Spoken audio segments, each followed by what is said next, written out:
外加当年皇帝被人陷害，差点被夺太子之位，还被禁足2年。武安侯府也因此受了牵连。那位夫人家自然是不愿意让女儿嫁入侯府，然后和那会儿风头正盛暗中占了反王的一个家族定了心了。只是还没嫁过去，先皇突然暴毙，发生了宫乱。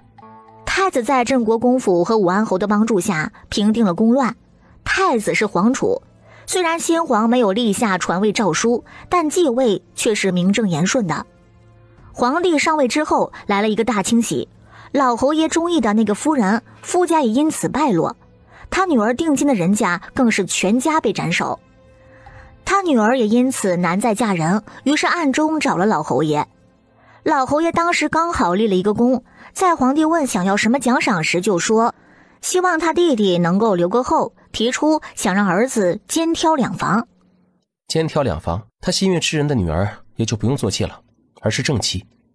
上头还没有婆婆压着，而且当初侯夫人嫁到侯府2年都没有所出所以老侯爷就拿这事说事，还装病。武安侯因为孝道同意了肩挑2房，因为侯夫人的身份特殊，老侯爷怕直接这么做会让太后反对，这才会拿功劳来抵，提出这事。外加武安侯同意，皇帝自然不好再阻拦，武安侯就有了另外1房夫人。然后这位2夫人先生了个儿子，侯夫人4年生了一对双胞胎儿子。这10几年来，武安侯除了这2位夫人以外并没有纳过妾。那位2房夫人在这之后又生了1儿1女，侯夫人生双胞胎时伤了身子，也就只有这2个儿子。原来2位夫人是这么来的。老侯爷喜欢2夫人娘的事，大家知道吗？不知道，除了老侯爷、2夫人的娘和2夫人以外，其他人都不知道。你后来是怎么知道的？难道是侯夫人儿子查出来的？娘子真聪明，确实是他小儿子查出的，还故意闹得人尽皆知。如果没有你救，侯夫人被找到之时已经死了。没多久，他在边疆跟着镇国公上战场的大儿子也战死了。小儿子也是侯府的3公子，历来玩世不恭，喜欢做生意，还组建了一支船队。之前他出海去了，等回来以后发现七娘和大哥都死了，他并不相信这都是意外，暗地里查出七娘被人劫持，因为他爹的选择，他先是隐忍，又查了许久，终于查出了老侯爷和2夫人的娘有来往之事，顺藤摸瓜地查出了当年肩挑2房的真相。这位3公子可是个狠人呐，给老侯爷下毒，让对方不死却是半身不遂地躺在了床上，给亲爹还下了软药，让人压着，亲眼看着他提刀将2房的大儿子斩断了双腿，小儿子斩断了1只手，割花了2夫人的脸，便当众揭开了真相，还割发和亲爹断绝关系。这事儿当时可是闹得非常轰动。我想说，这位3公子干得真漂亮。那他后来怎么样了？这要是换成别人，发生了毒祖父废哥哥弟弟的事情，就算不斩首，那肯定也是要判流放的。但是呢，事情暴露以后，3公子被关到大牢的当天晚上就被人劫狱救了，更是从此之后消失在了京城。他跑路了，直接去了海外，而京中呢，却是一直都没有发通缉令，也没有判他的罪。对了，2夫人的小儿子是潞州兰家的人，主要那会儿呢，太后和皇帝因为侯夫人的死，看武安侯2房的儿女都很不顺眼，太后还放话了，意思眼神不好的贵女才会嫁武安侯小儿子，因此京中有权势的人家哪里还敢让自己的女儿和武安侯府结亲呢？外加陆周瑾娶了连家的小姐，太子死后连家势头很足，娶潞州兰也算是和连家再加深了一层关系吧。2夫人应该是权衡过利弊，这才同意小儿子娶潞州兰的。原来里面有这么多的弯弯道道，在关键的时候丈夫选择了另一个女人，难怪侯夫人自己不想醒过来呢。你之前说武安侯和侯夫人是青梅竹马长大，彼此喜欢才成亲的，那为什么武安侯在关键时候会选择2夫人？这2人不会也像是你前爹和后娘那样早就勾搭到一起了吧？是3公子所查出的消息，他爹确实是因为老侯爷让肩挑2房才娶的2夫人。在京都府尹的公堂上，3公子和武安侯割发断绝关系，武安侯一直质问他独贪亲祖父将2房同父异母的亲兄弟斩残，对2婶毁容，为什么要那么做呢？3公子就回答说是为了报仇，当年武安侯的选择是2房的夫人，而害死了他的娘亲，接着还导致了他大哥的死，所以他当然不会放过武安侯一家的。至于二夫人，他将其脸毁了，完全是觉得对方的嘴里看着恶心。只有他爹这样的蠢货才会相信二夫人性子清冷，不屑也不爱争抢，什么都委屈自己。对他爹之所以没有直接下手，并不是因为还有父子之情，而是就要让对方眼睁睁地看着他将整个家毁了。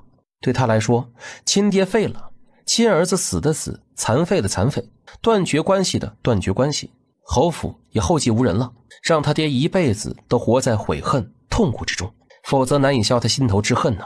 武安侯听到这些话，果然很痛苦，很崩溃。他说当年之所以会选择让那些人放走二夫人，是因为他不会武，要是被劫根本就没办法脱身呢。而三公子的娘武艺确实不低，还有一支国公府的暗卫保护着，所以他觉得不会出事。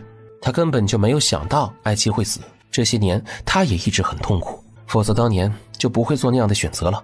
然后三公子就骂他，说别惦我爱妻这2个字儿，他觉得恶心。他娘在地底下肯定也觉得恶心。接着他还说，他怀疑他娘亲被人劫杀，他大哥战死沙场都是有人算计好的，二房肯定不是无辜的。但是武安侯不相信二房参与了，一直说三公子为了报仇魔障了。三公子讥讽他爹眼睛瞎，还告诉他爹他已经将他娘的棺木偷偷的从祖坟挪走了，绝对不会和他爹生同亲死同学的。这让武安侯再次崩溃啊，追着问他将夫人的棺木迁哪儿去了，让他立即迁回来。他不能这么做。三公子呢又把他讽刺了一通，这人都已经死了，做出这种事情给谁看呢？只会恶心玷污他娘。然后呢懒得再理会，让京都府尹将他关去大牢。这个三公子的性子啊，真的让人很喜欢，做事真爽。感情在武安侯看来，自身会武就该不被选择，自己强还错了。曾经在京城啊，武安侯和侯夫人还有一段佳话呢。我懂了，被偏爱的人呢总是有恃无恐。侯夫人曾涉险去救丈夫，心里肯定是爱极了这个男人，她就是仗着他的爱肆意，觉得就算没选妻子，等他脱险之后也会原谅他的。可他难道就没想想吗？侯夫人既然都被劫持了，那就说明反王的人武力值在他之上，他也会遇到危险的。其实呢，从这个选择看，他应该是已经喜欢上了那个二夫人，并且心更偏向二房了吧。我觉得也是，据说他一直觉得他对二房有亏欠，因此对二房的2个儿子很重视，侯府的资源基本上都放到2人身上了。对二房生的唯一的女儿更是当掌心宝宠着，老侯爷更是偏心二房的3个孩子。从这些方面看呢，他应该是比较在意那个二夫人和他生的孩子的。侯夫人这样身份高贵的大美人，摊上这样的人家真是倒霉。如果换成是你，你会怎么选择？我根本不用选，因为我绝不可能娶什么二房。这辈子我只会有娘子一人，不管遇到什么危险，我也只会选择娘死。你这求生欲可真强。我只是说发自内心的实话。好吧，我相信你。对了，侯夫人被人劫，很多人都知道了。知道了，是武安侯府里的人传出了小道消息，说侯夫人被反王的人劫持抓走了。这要不是二房干的，我就把乔字倒过来写。肯定是二房放出的消息，至于武安侯知不知道就不清楚了。你去洗澡，我去客房去看看侯夫人。好。今天我听说武安侯夫人被反王的人劫持失踪了，从救你的时间点和你的穿着打扮上看，我判断你应该就是失踪的侯夫人。我没有让人去找武安侯报信，说你在我们家，因为你失踪的事情是武安侯府的人放出去的消息，这完全是不安好心，不是要败坏你的清白和名声吗？那侯府怕也是一滩浑水，去报信之后，也不知道会不会让昏迷的你又涉险，所以我想等你醒过来之后，要怎么办再做决断。人生有什么过不去的坎呢？男人而已啊，要是对你不忠贞了就是。你真要是为了一个男人不愿意醒来而放弃生命吗？你有想过你2个儿子吗？要是二公子知道你失踪的消息，在战场上会不会被影响而导致受伤之类的情况？三公子如果知道了，又会做出什么事情来呢？你不醒来，那不是让亲者痛仇者快，刚好如了人家的愿吗？我要是你啊，就会赶快的醒过来，该报仇的报仇，该了断的了断。如果你只是个会陷入情情爱爱，只会为男人生为男人死的，那不愿意想来就算了，我真不喜欢这样的人，就当是白救你了。如果你心里还有其他的牵挂，比如你的儿子、你的亲人，那就赶快醒过来吧。小三，那个夫人醒了。你果然醒了。你都那样说了，我要是再不醒来，岂不是成了个只知道情情爱爱和男人的废物了？从救你看到你的第一眼，我就觉得你不是这样的人。否则说句实话，你要是那样的话，就你真是浪费了我的良药。不管怎么样，都谢谢你救了我。像是你说的，如果我死了，那就真是亲者痛仇者快了。我的亲人和儿子还不知道会怎么样呢，都死过了一次，我还有什么好怕的？你叫什么名字？这是什么地方？我叫乔叶，这是麻鱼县，一个小县城，你可能不知道这地方。不，我刚好听过麻鱼县。不久之前秦老先生在这里收了个学生的事情，我刚好有耳闻。那还真是巧了，我相公就是那个被秦老先生收为学生的人。你已经成亲了呀？我在家以叔父为主，所以没有刻意做妇人打扮。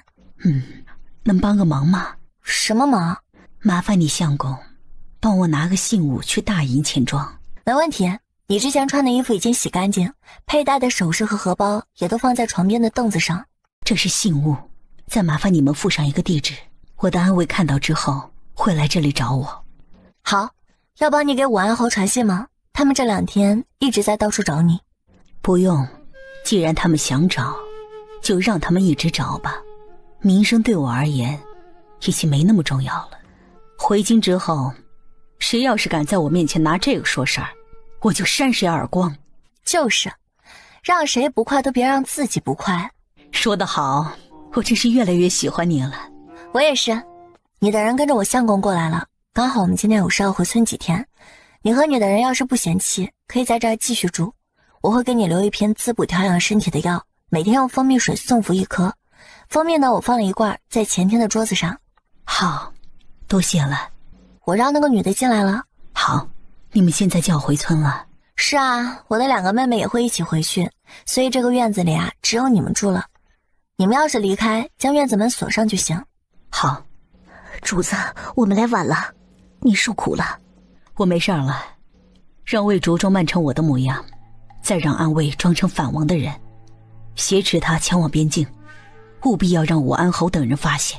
主子是想让侯爷带人去边境找您，您不想让他知道您在这儿？我不想见他，也暂时不想回京。反王想送我去边境，那咱们就陪他演一出戏。至于江继阳，让他慢慢找我吧，多让他奔波奔波。既然我不舒服，那他也别想舒坦，他已经不值得让我再放在心上。主子，你早该这样了。原来连你们都看出来了不值，我真是傻了10几年。主子，您还有国公和2位公子他们呢。这是我最后一次为他哭，你不用担心，我已经想通了。让魏一进来。主子，你没事吧？没事儿。魏春，你去找纸笔来，我写几封信。魏一，你让人送去京城给太后、皇帝和我姐姐，再去边境给我爹和其二各送1封，好好查一查救我的人有没有问题，以及我要知道他的所有事儿。是。过了2天，村长来访。今天突然有个贵人家的人买了咱们村乔富贵家的房子，还找人来修葺，说过几天要搬来住。这贵人应该住不了多少，村长不用担心。是不是侯夫人买的？说不定对村里来说还是好事呢，十有八九是他。我今天早上刚收到一个消息，武安侯带人朝边境方向追去了。我猜测是侯夫人搞出的障眼法，所以他现在呢，短时间里不会回京了。他要搬来村里住，那应该是冲着我来的吧？应该是，他不想回京，肯定还查了我们的事儿。他对你可能生出了兴趣，所以才会选择来村子里住一段时间，这样刚好还能避开一些人的追查。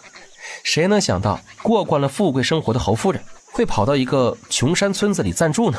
来就来吧，我和他还挺聊得来的，要是相处得好，他说不定还能成为我的亲大腿呢。能和他交好挺好的，以后啊对上了你亲娘，还有一个不错的靠山。对哦，我可还有个亲娘在京城等着呢，再过一段时间也该让老乔家的人去活动活动了。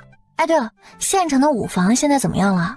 像是咱们预料的一样，玉老五被流放，玉家的人都很气怒，全家人都跑到我前爹家里去闹。玉老五的儿子还将陆周瑾揍了一顿，现在玉家五房也彻底赖在了县城，吃穿用度花的全让玉婉之支出。至于我前爹嘛，他虽然反对玉家五房住进来，还想让大房搬出去，但他一个手无缚鸡之力的弱书生，哪里是玉家人对手呢？更何况还有一个被娘家人一哭诉就忍不住想帮扶娘家拖后腿的玉婉之，他不想供养也没办法。县城五房现在每一天都是一出戏。那真是太好了，现在他们自家的地盘全部都被玉家占了，玉婉之不但没有反抗，还继续帮扶着娘家，就看查五叔对玉婉之的爱还能持续多久。是啊，我也想看一看他们的爱能走多远。对了，我去边境游学的时间里，我前爹家应该会出现变故，会损失所有的钱财。如果说他们想搬回村子里住，你联合其他几房，让奶奶别同意。你又搞事啦？这次啊，用玉老六为诱饵，半个月以后呢，县城会出现一个海商，会带着不少稀奇的珍珠和珊瑚等路过，然后就说自己得大病了，想将带回来的这些东西全部便宜卖了，换钱去治病。这人是不是骗子啊？对，就是骗子。他那珍珠和珊瑚啊，都是造假的，但是拿出来看着确实很像真的。可是过段时间以后呢，珍珠珊瑚都会褪色，变成原本的模样，是陶制品。玉老六一直都想发笔大财，好拿去做大生意。要是碰到这种好事了，以他的性子肯定不会放过。但是玉家可没钱能吃下那些珍珠珊瑚。玉家没钱，但是查五叔手里可还有。查五叔夫妻最近损失那么多钱，肯定是想要找补回来。玉婉之又相信玉老六，这个局肯定会主动钻的。对，我会让人蹲那个骗子，并且在对方身边暗示我前爹家有钱，又最需要赚钱，可以从玉老六入手。那骗子还有同伙，而且行骗手段非常的高明，不会主动找上玉老六的，反而会让玉老六主动找他买。我前爹家的钱要是不够，还有房子可以拿去抵押，借钱出来周转。这就是你早就算好的啊！难怪你以前说会让你前爹一家因为玉家的人而一无所有。你这么算计，除了让前爹一无所有外，还会和玉家反目成仇吧？对，我就是想看看，既然他们那么爱，会因为利益和贫穷而变成一对怨偶，还是会一如既往的那么相爱下去。那咱们就等着看好戏。查五叔既然一直选择的都是爱妻和玉家，那出事变得身无分文后，也别想回老陆家来往和蹭一个铜板。娘子，你将我的心里话全部说出来了。那个骗子之后你要解决吗？放心，等他骗完玉家和我前爹一家，将骗到的钱花得差不多的时候，就会被卢县令派人抓住的。他们行动啊，都是骗一笔，然后就可劲儿的吃喝玩乐花掉，再继续骗。那就好，乔爷就去忙家具作坊的事儿了。乔小娘子，这蚊香要停卖了，你那梅兰竹菊的蜡烛能不能做点批发给我？梅兰竹菊的蜡烛现在还没法大批量的做，所以还卖不了。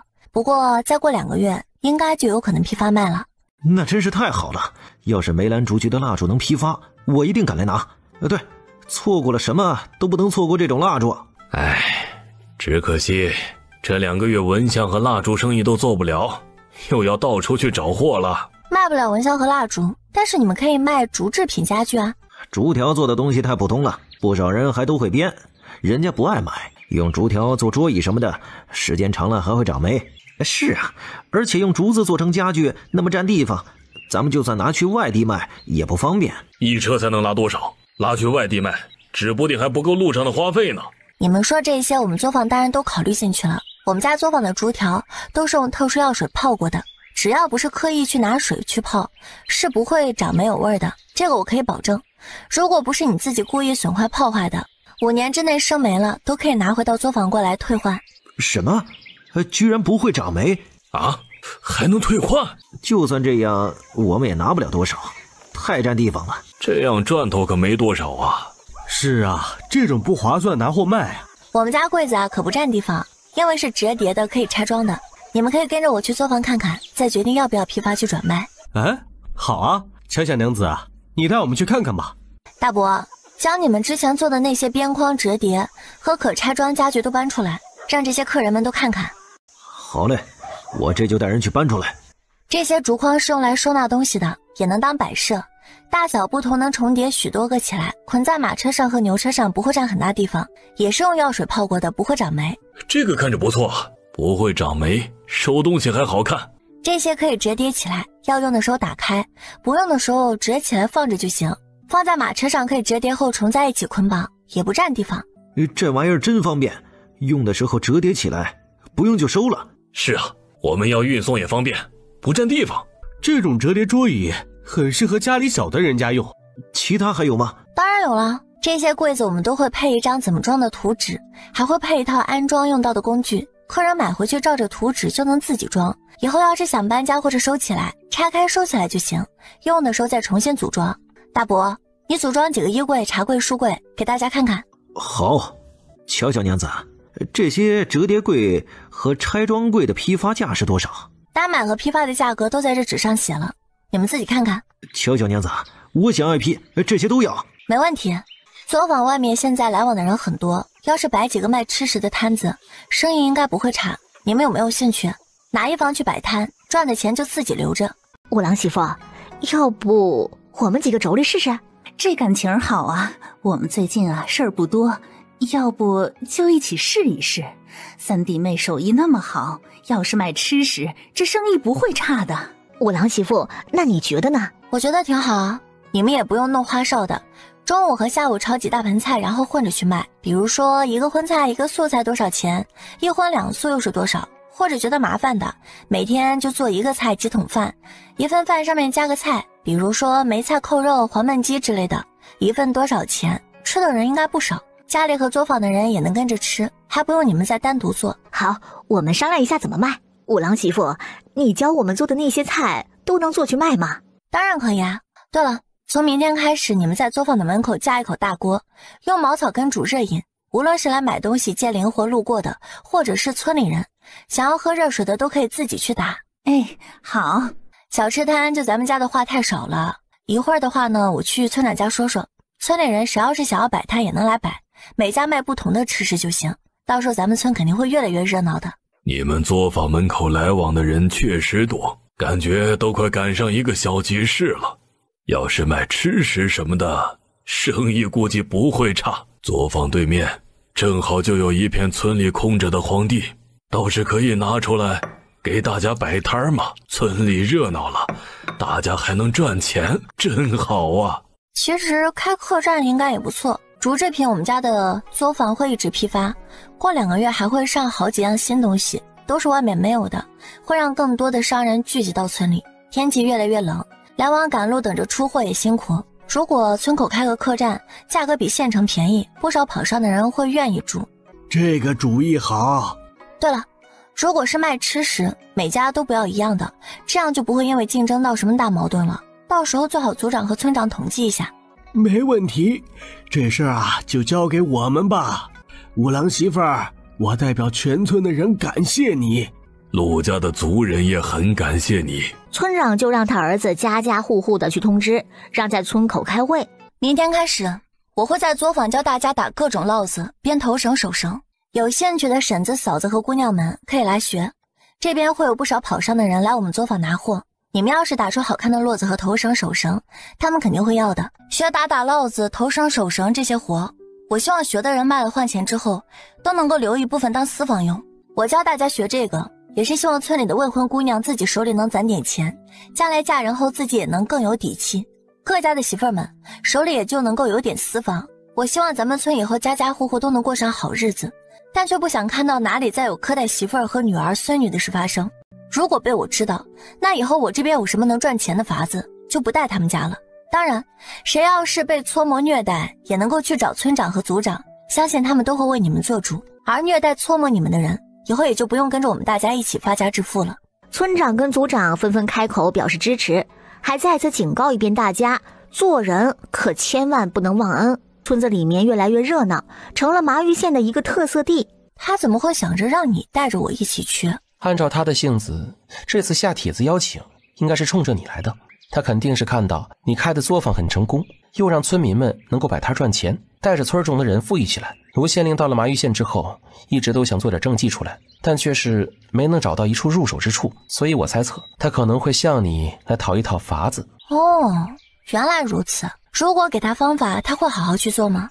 会，他除了想做出政绩以外，确实也一直有心想为麻玉县的百姓做点实事。卢县令才上任1年，正是胸怀百姓，想做些实事的时候，有激情。再过几年，估计就没这个心了。我懂了，所以趁热要打铁，2天后才去做客。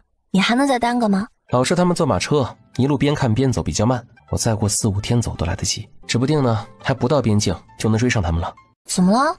你哥在之前的交战中没死，不过确实失踪了。那他肯定还活着。我写一张纸条你带着，这次去边境，如果遇到我哥你就交给他。哥哥，明年我们一起去看北极光吧。在出事那天，他对哥哥说过这个提议，他用的还是简体字。如果对方真是他亲哥哥，他一看就知道他也来了。北极光是什么？出现在空中的一种绚丽多彩的光，特别的美。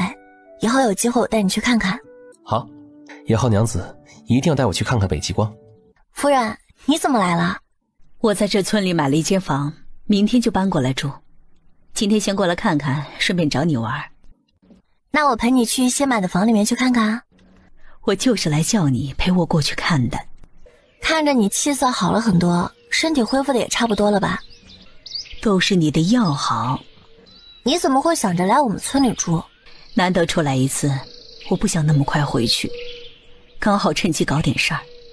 在县城住挺无聊的，我听说你又是上山采药，又是开作坊的，觉得跟在你身边应该会很有趣，我就让人买了这村里的房子搬来住。原来你是为了玩，不过在乡间上山下河，确实是比待在山宅大院有趣。你都找来了，那最近我带着你玩。我就知道你懂我。夫人准备在这儿待多久？先住了看吧，要不10天半月，要不更长也不一定。还有，你不用叫我夫人，感觉很生疏。那称呼你为什么？魏姐姐。小叶子，你也太会说话了。我看上去像姐姐。是啊，咱们走在一起，别人看着都会觉得你就只比我大几岁。这话我爱听。要不是怕我2个儿子跳脚，我都想认你当干妹妹了。他们可比你可还要大1岁呢。突然多出个小干姨来，那确实可能会跳脚。要不我认你当干女儿吧，我真的很喜欢你，以前还一直想生个女儿，可惜上了身子一直怀不上，以后就算身体恢复了，我也不会再生，所以我感觉咱们很有母女缘分。你认真的？当然是认真的。那就这么说定了。行啊，那我以后就喊你干娘了。当然了，以前你亲娘不疼你，以后干娘来疼你。而且你不但多了一个干娘，还有2个干哥哥呢。谁要是欺负你，就放你的2个哥哥。这感情好啊！五郎媳妇儿，外面来了几个人，自称是你的外婆和舅舅舅母，想要见你。外婆舅舅，我可不承认。不过还是去看看他们打的是什么主意。三丫头，外婆来看你啦。三丫头，我是你外婆。哪里来的老太太？怎么随便跑到别人家里攀关系？我可不认识你。三丫头，我是你外婆呀。你之前还没有恢复正常，可能不记得我了。虽然我以前是傻子，但是我可什么都记得了。自从我傻到了现在，可没见你和你们家任何人出现过。以前我傻，过得又不好，你们不但私下没有照顾帮扶过我丝毫，还挑唆乔家人虐待搓磨我。现在我恢复正常，日子一天比一天好过，你们就冒出来认亲了。你们觉得我还是以前那傻子？直接说吧，你们今天是冲着什么来的？冲着我经营的作坊越来越好，你们也想要分一杯羹？还是冲着我相公拜师秦大儒，想让他引荐之类的？亦或者这2样你们都想图？三丫头，我们就是来看看你，哪有什么目的？你误会啦。之前不是我们不管你，而是乔家不准我们插手。你娘这些年来可是一直都想着你们兄妹的，也让我们多看顾着你们兄妹。可我们每次要去乔家，都被你奶奶他们阻拦了。想给你们兄妹送钱送东西，也被他们拒绝阻拦。因为你娘和离的事儿，你奶奶和你爹还曾警告过我们家，不准接触你们兄妹，否则啊，就要把你们卖了。毕竟你们兄妹是乔家的人，你奶奶和你爹真要卖了你们，谁都阻止不了。哎呀，我们也因此就不敢再来，怕你们真被卖了。现在也是听说你和乔家断了关系，他们家再也无法对你下手了。我和你大舅才想着过来看看你，你娘更是想你们兄妹的厉害。这10多年来，她每年都会绣荷包给你们兄妹，以慰藉她的想念。只是乔家人不让给你们。这荷包是我那个娘让人现绣送来的吧？我知道你心中有怨，这很正常，我们和你娘都不会怪你。这荷包正是你娘每年绣的，你看，这就是9年前绣的，如果都是现绣的，布料可都是新的了。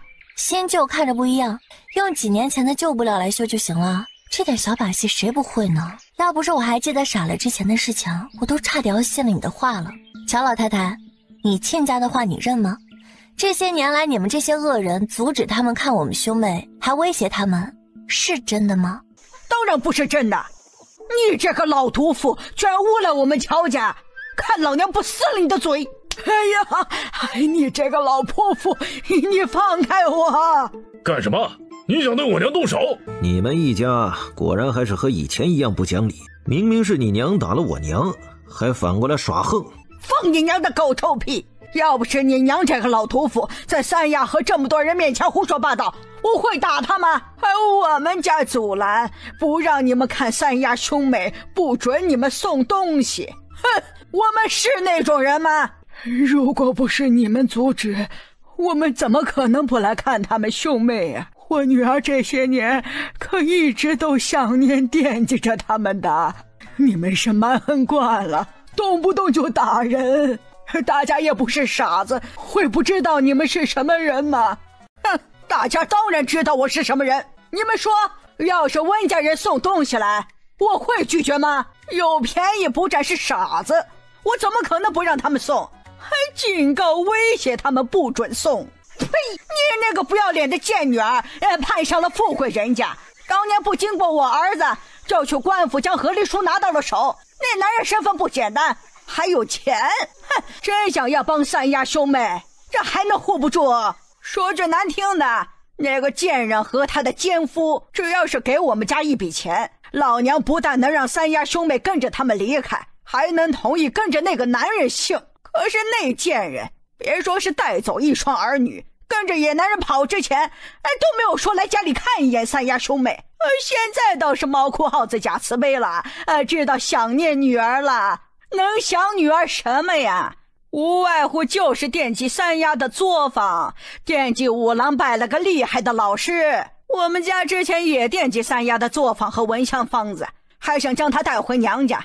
现在温家不也一样，都是一样的货色，装的却比我们家高贵，正是虚伪恶心。确实，老乔家的人真做得出来这种事。只要有钱，什么都好说。而且三丫刚嫁给五郎，那会儿老乔家也不可能再卖她什么的。可落水了，日子那会儿也还没有好过来，也没见温家的人来看过外孙女。哎呀，就是啊，这肯定是看着五郎媳妇的作坊越来越红火，想占便宜呢。就是，这温家好几个孙子都送去学堂了，是要科举的。肯定知道五郎拜了大儒当老师，刚好五郎这几天回村，就赶来攀关系了。我比较擅长女工，这个荷包确实才绣没有多久的，布料用的也是旧布料，可这丝线嘛，却都是这2年京城才有的，2年前这种丝线都没有。乔小娘子那个娘，几年前又是从哪里来的这现绣的荷包呢？果然是冲着站好出来的，还假惺惺的说什么想女儿，想外孙女了，虚伪。哎呦，乔小娘子的娘心计真厉害呀，居然还现绣了20个荷包，假装想念了儿女10年。哼，要是没心机手段，当年怎么可能踹了乔二牛，跟着贵人离开在家呢？真要那么想念跟惦记，这10年干嘛去了？当年说合离就合离，说明不是软弱的性子，会真因为怕乔家而不管一双儿女？这些年啊，听说那个女人每年都会送很多的钱和东西给娘家，但是一次都没有给五郎媳妇儿兄妹送过。心里头真有儿女，怎么可能明知道儿女被苛待了还什么都不管的？现在突然冒出来认亲，要不是有目的，谁信呢？哎呀，是啊，还不如老乔家呢，人家是理直气壮的不要脸。乔老太，当年你儿子时常殴打我女儿，又虐待我外孙，我女儿才跟他和离的。他也是被打怕了，担心一双儿女被这样对待，我们这才不敢和他们兄妹见面接触。你才别胡说八道，都诬赖我们家。够了，到了现在，你们还要让我给那个贱人背锅？明明是他先和那个野男人有了首尾，更甚至还偷情算计了我和离，接着对我泼完脏水就跑了。别说是从来没有管过三丫兄妹，他还觉得他们兄妹是他的污点。当年明明是他将我灌醉，然后让那个男人打的他，接着就跑去假装跳河，不但诬陷败坏我的名声，将所有的错都推到我的身上。那个男人还故意路过救了他，让他们有了肌肤之亲，这样他嫁给那个野男人才有了光明正大的理由。现在你们温家和那个贱女人看到三丫不但有了赚钱的作坊，他相公还拜了厉害的老师，你们就想要贴上来占便宜好处，还继续对我泼脏水。哪怕今天让大家都知道我被前妻戴了绿帽子，我也忍不住要将这件事告诉大家了。那贱人怀了野男人的孩子，就故意嫁给我儿子，还故意摔掉孩子，那诬陷是我害的。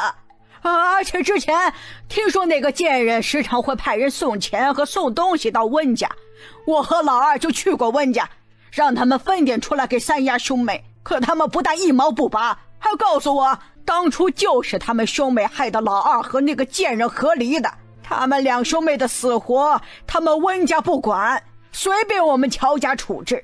他们的女儿不但再嫁给那个野男人，还又生了一双儿女，根本就不稀罕三丫兄妹呀，让我们以后都别上门了，他们不会搭理。哎呦，现在看到有好处又贴上来了。温老婆子，看来你们温家比我们乔家还无赖和不要脸。你们胡说八道，我女儿和我现在的女婿在重婚之前可是清清白白的，你们泼脏水要拿出证据来，别为了污蔑我们就乱说。小心我去县衙告你们。谁说没有证据了？我就是证据。将当年亲娘和野男人偷情被他无意中看到，那个男人将他丢下河，那个女人又是怎么联合野男人将过错和锅丢到钱二牛身上，并趁机和离的事儿。这温家也太不要脸了，自家的女儿做出那样的事，还丢弃了一双女儿，现在看着外孙女好过了又贴上来。温家的那个女人也不要脸，还恶毒狠心，看着奸夫杀亲女都不管。哎呀，还是姑娘时就偷偷跟人家有了孩子，这样的女人哪里会有什么羞耻之心呐？所以你们现在知道我为什么对着你们的话一个字都不信的原因了吧？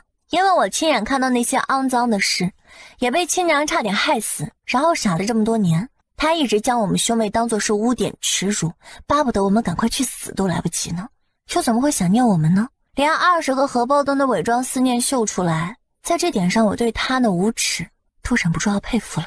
没有这些事儿，那会儿你才5岁，怎么可能还记得发生过的事儿？你肯定记错了，亦或者被你奶奶和你爹骗了。你这会儿还想着将大家当傻子？我现在是陆家的人，和温家以及那个女人没有关系，连乔家我都断绝了关系，跟害我性命那个姓温的女人以后就更加没有任何关系了。她看着奸夫将我丢下河，并默认对方杀我的事情，便丢下我们兄妹跟着野男人离开。这10年来从未管过我们，更甚至还让你们温家人挑拨暗示乔家人害我们兄妹。因此我被乔有福害得落河，我哥被乔家人推出去服兵役，所以很早我们兄妹就当亲娘死了。以后你们温家人和那个女人别想从我们兄妹这儿占到丝毫的便宜好处，我们和他以及你们可不是什么亲人，而是有着害命之仇的。你简直太不孝了！呸！这是我们陆家的孙媳妇儿，一个温家的死老婆子，有什么脸说她不孝啊？她对我这个奶奶那可是孝顺得很呐。倒是你那个不要脸的女儿，做的事情都可以抓回来进猪笼了。我家五郎媳妇儿和你那不要脸的女儿可没有任何关系，你们就别来攀关系了。你们温家以后要是再敢来找他，你信不信我立刻带着陆家的人去掀了你们温家。乔爷就算和我们家断绝了关系，可也姓乔，和你们温家没有半点关系。以后你们要是再敢找他，无赖对我们乔家泼脏水，老娘就天天带着乔家人去你们村里闹。你们欺人太甚，我懒得和你们这些泼妇说。走，我们回去。你如果知道你娘嫁的人是谁，今天就不会做出这样的蠢事。得罪了你娘和那人，你们不会有好下场的。那你倒是说说，你那妹夫是什么了不得的身份？难不成比皇帝还厉害？你别胡说八道，皇上自然是最尊贵的人。至于我妹夫的身份，你们可没资格知道。连身份都不敢暴露，不过是个缩头乌龟罢了。我倒是要看看是何方神圣，做出那么不要脸的事儿，还敢针对我干女儿。这是一群怂货。三丫头，咱们就这么放了老温家？他们家这么造你们家的谣，让你儿子背了这么多年锅，还戴了绿帽子，你更是背了这么多年恶婆婆的骂名，你想算了吗？当然不能就这么算了。那个小贱人怀了野男人的孩子，居然栽赃陷害我这个婆婆，这件事儿老娘得去他们村好好说道说道。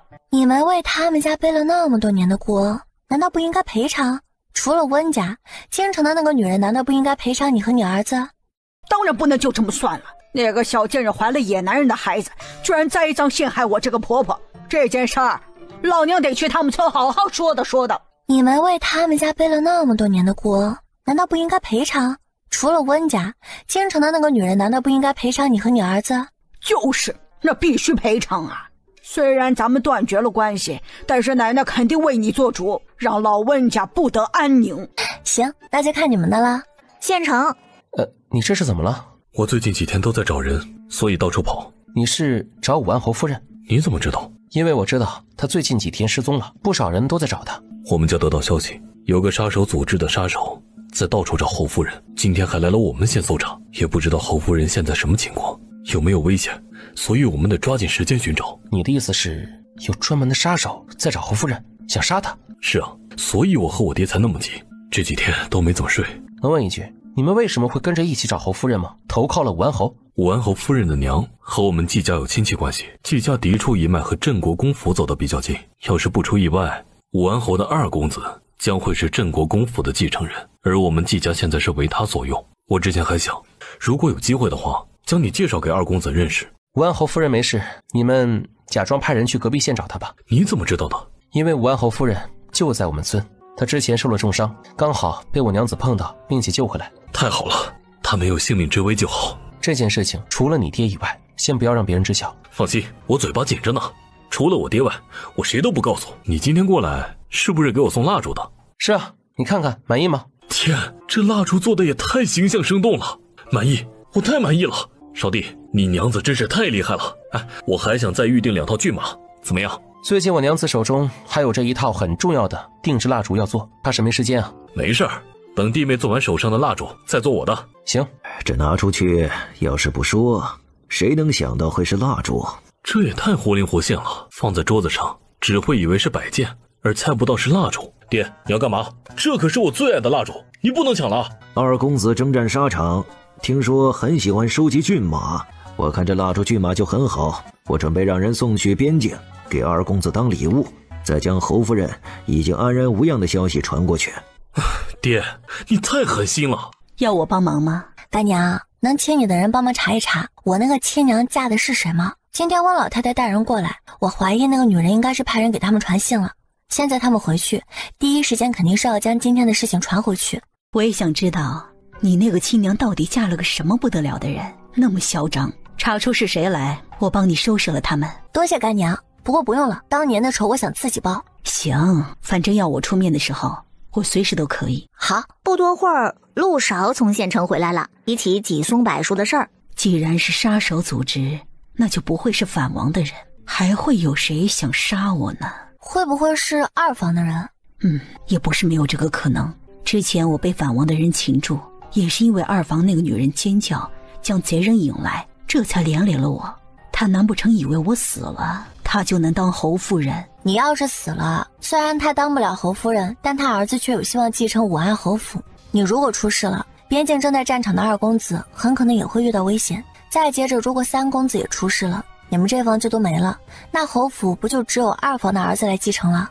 二房每次都表现出不争不抢，什么都对我们大房退让，原来还有这么大的野心。如果确定二房想害了我们母子，我也不会让他们好过的。你留在村里可能不太安全，你要回京吗？没事儿，我的暗卫已经调动府城的飞龙卫过来保护，我失踪能吸引他们的注意，暗中查一些事儿。那就好，反正安全为上。主子，已经查到小姐亲娘嫁的人是关永伯。居然是关永伯？关永伯在京城很厉害吗？他是勋贵中比较受重用的，现任武城司马的总指挥司，正五品官。我之前倒是知道他的夫人是后娶的。关永伯府对外说的是那夫人是个小世家的小姐，娶进门主要是照顾他亡妻生的一儿一女，而他当年确实是从那个小世家出嫁的。看来他的身份被做过文章。伯爵府肯定不会允许一个成过婚还生过孩子的村妇嫁进去的，所以那个关永伯应该是帮他弄了个假身份，也难怪温老太太和温老大这些年来对那人的身份守口如瓶，怎么都不可能说出来，应该是怕我们兄妹去京城找，将他的身份给暴露出去吧。他肯定会怕身份暴露，毕竟他嫁到伯爵府之后做了很多努力，最近2年才成功打入了京城的贵妇圈，也是这几年才让伯爵府的老夫人接受并看重他。要是京中各家的夫人知道他真正的身份还有做过的事儿，肯定会不屑于再和他来往。在伯爵府，他的地位也将受到很大的影响，他做了那么多年的努力也就功亏一篑了。那我还真想看看他功亏一篑的模样。我觉得到时候一定很好看。你见过他吗？见过，很能屈能伸的一个人，说话也是能绕几个圈子那种，心眼特别的多，我不喜欢这样的人。更何况他和侯府二房那个女人关系好，这2年来走得很近。对了，关永伯是江继安提拔起来重用的人，果然咱们母女讨厌的都是一样的货色。可不是嘛，他们都是有800个心眼的那种，说一句话好多生意，看着都累。等你回京了，咱们一起收拾他们。一个关永伯府我真没放在眼里。好。主子，有一波杀手正在寻找您的踪迹，要让飞龙卫将他们都解决掉吗？让飞龙卫将人抓起来，问出幕后花钱要买我命的人。是，我还收到消息，武安侯追上了魏竹，并发现他假扮你的事。他追得那么快，魏竹的易容术那么高超，外加能模仿我的声音和习惯性动作等，他是怎么发现的？他和反王同时追上了魏主，拦下他之后，只是1炷香不到的时间，2人都对他出手，说他不是你。具体他们2人是怎么看出来和发现的，魏主等人也不知道。反王说了一句，看着感觉就不对，可能他们都是凭感觉推断的。那魏主他们没事吧？武安侯带着他们朝这边来了，按照他们赶路的速度，最近几天很可能就会找来这里。不愧是那么年轻就爬到兵部尚书的人，江继安确实是有点本事。反王呢？收到的消息说，他和武安侯打了一架，并伤了武安侯之后就带人走了。离开前他放话，总有一天会将你从武安侯身边带走的。我都差点被他的人害死了，他带个屁！哼，别让我见到那个混蛋，否则我非得抽死他不可。明年我相公考到京城去了，我就时常能和干娘见面了。好，你们去了京城，咱们母女就能天天见面了。小叶子，你说我回京之后应该怎么对付江继安？如果换成你，你会怎么做？我能不能先问你一个问题？主要是我还不太很了解你和武安侯以及那个二夫人的事情。我只知道你和武安侯是青梅竹马，武安侯因为孝道听老侯爷的肩挑2房娶了二夫人，可之前你们遇袭那个二夫人没事，而你却受伤差点死了，我才猜测你们2房之间应该不和睦，武安侯可能更偏心2房夫人，所以在你昏迷的时候我才会为你不直说那些话。你问，听说你会武，当年还冲进敌军去救过武安侯，成为了一段佳话。之前你们遇袭身边应该是有不少的精卫吧？听你之前提过是2房夫人害你被抓的，那她怎么没事儿，而你却会受伤落河呢？当时反王的人围攻我们，那女人突然尖叫，将贼人引来，那会儿我刚好在她旁边，护卫和暗卫都被对方牵制住，他们还没有赶过来，我双拳难敌四手，于是和他一起被擒住，然后领头之人故意让江继安选择放一人，另一人当人质。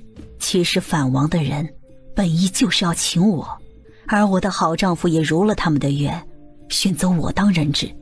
从理智方面看，我武力值更高，当人质自救的希望更大。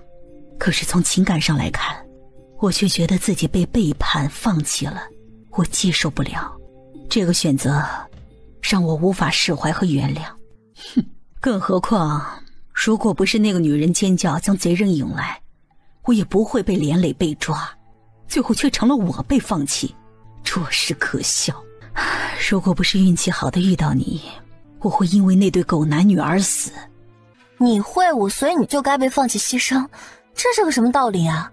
是啊，我强，所以活该我就要去死。你和武安侯是青梅竹马，但他当时做的那个选择明显是心里偏向二夫人的。人在最紧迫的时候做出的选择一般都是比较遵从本心的，因为我没有太多思考的时间犹豫。按照我的理解，应该是他平常习惯了你的付出，然后对二夫人又护习惯了，他也因此毫不犹豫地做了选择。你们这些年来感情和关系是不是没有曾见好了？果然是旁观者清，哪怕你不清楚我们的事儿，也能推断出来。我公公经常说，他和我们大房亏欠了二房，那女人一直都是一副清冷不争强的模样，好像嫁给到侯府当二房真是因为没办法，更表示并不想影响我和江继安的关系。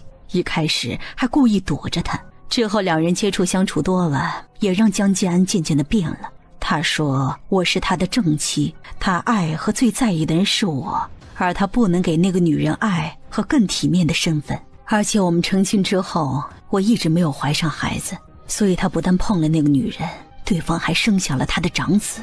之后我生下双胞胎，小儿子更是被皇帝册封为世子。可他对我的两个儿子却不如对二房孩子那么宠爱重视。老二因为在我爹身边长大，又去了边疆，相处的少了，所以和他父子感情没那么深，也能理解。可他却总看不惯老三，觉得他不务正业，身为世子却文武都不行，居然喜欢经商这种低贱的事儿，就时常夸赞二房的两个儿子文武双全，很上进争取。也因此老三和他见面经常争吵，然后不欢而散。我自然是不高兴的，和他因为这个冷战和吵过不少次。我越是和他吵，他就越觉得是老三不争气，还害得我们夫妻吵架失和，越看不惯老三。我不想因为他的要求就去束缚儿子，所以老三想干嘛我都支持，还一直护着他，不被江继安和老侯一罚。这让他很不高兴，觉得我就是慈母多败儿，不像是二夫人那样对两个儿子不但是慈母，还是个严母。所以二房的两个儿子都很优秀争气，是京城出名的年轻才俊。不但老三对此不爽，我也很不满意他的对比。我的儿子，他们的姑婆是太后，表舅是皇帝，有没有所谓的那么优秀争气又有什么关系呢？更何况他们本来也就不比谁差。可江继安却说我强词夺理，我们因为这个没少争执。听了10多年老侯爷和江继安念我们大房得到的太多，二房一直吃亏，有时候我都会想啊，难道我们真欠了二房？也因此我虽然看不惯二房那个女人，也不喜欢对方生的孩子。不过这些年来因为二房，我对江继安的感情也被磨掉了不少。但我每次生气和他冷战不搭理他，他总是会先低头来哄我，并且回忆我们曾经的美好。我因为爱他又不太甘心，毕竟我们曾经那么的好，那么的相爱，就总是舍不得放手。除了在儿子的事上，其他的我基本每次都会妥协。像是你说的，这些年来我对他付出了很多，也为了他容忍和收敛了很多。也因此每次大房和二房有矛盾的时候，他的心就一点点的歪了。最近这几年他更是每次几乎都是偏向了二房。不过这一次江继安的选择却真的让我彻底冷心和明悟了，特别是死过一次，我不想再继续像是曾经那样下去了。原来你被他们洗了这么多年的脑，难怪明明以你的身份不该那么容忍和退让的。先挑二房这个本来就是一件让人恶心的事情，不过是为了让小妾合法化罢了。江吉安和二夫人生的又不是真是老侯爷弟弟的种，怎么延续血脉？其实真想要名义上延续那一房的血脉，过继一个江家旁系的孩子不就行了吗？你就是被他们联合骗了。他在这些年肯定是对二夫人动了心，有了真的感情，才会偏心的，才会在最危险的时候选择对方放弃你。他之所以觉得亏欠，还让你也觉得亏欠二房，其实不过是为了他背叛你们曾经的感情找的借口罢了。这样还能光明正大对二房的女人和孩子好，美名其曰呢是补偿。慢慢的他自己都相信了你们所有人都亏欠二房，其实你们大房明明才是最吃亏的，怎么可能会亏欠二房？明明二夫人才是你们之间插足者，你是侯夫人，你的儿子本来就是侯府的继承人，反而是多了二房，你不但得要将丈夫的爱分至少一半出去，你儿子应该得到的父爱也被二房的孩子抢了，还有侯府的家产和资源本来就该全是你儿子的，可现在呢却分出去了不少给二房。老侯爷和武安侯自己觉得亏欠二房，那是他们自己的事情，凭什么要让你和你儿子也要跟着补偿二房？更何况明明是你们大房才是吃亏的一方，二房才是不要脸的侵占者，一直吸着你们的血，该补偿的应该是对你们大房才对啊。对呀，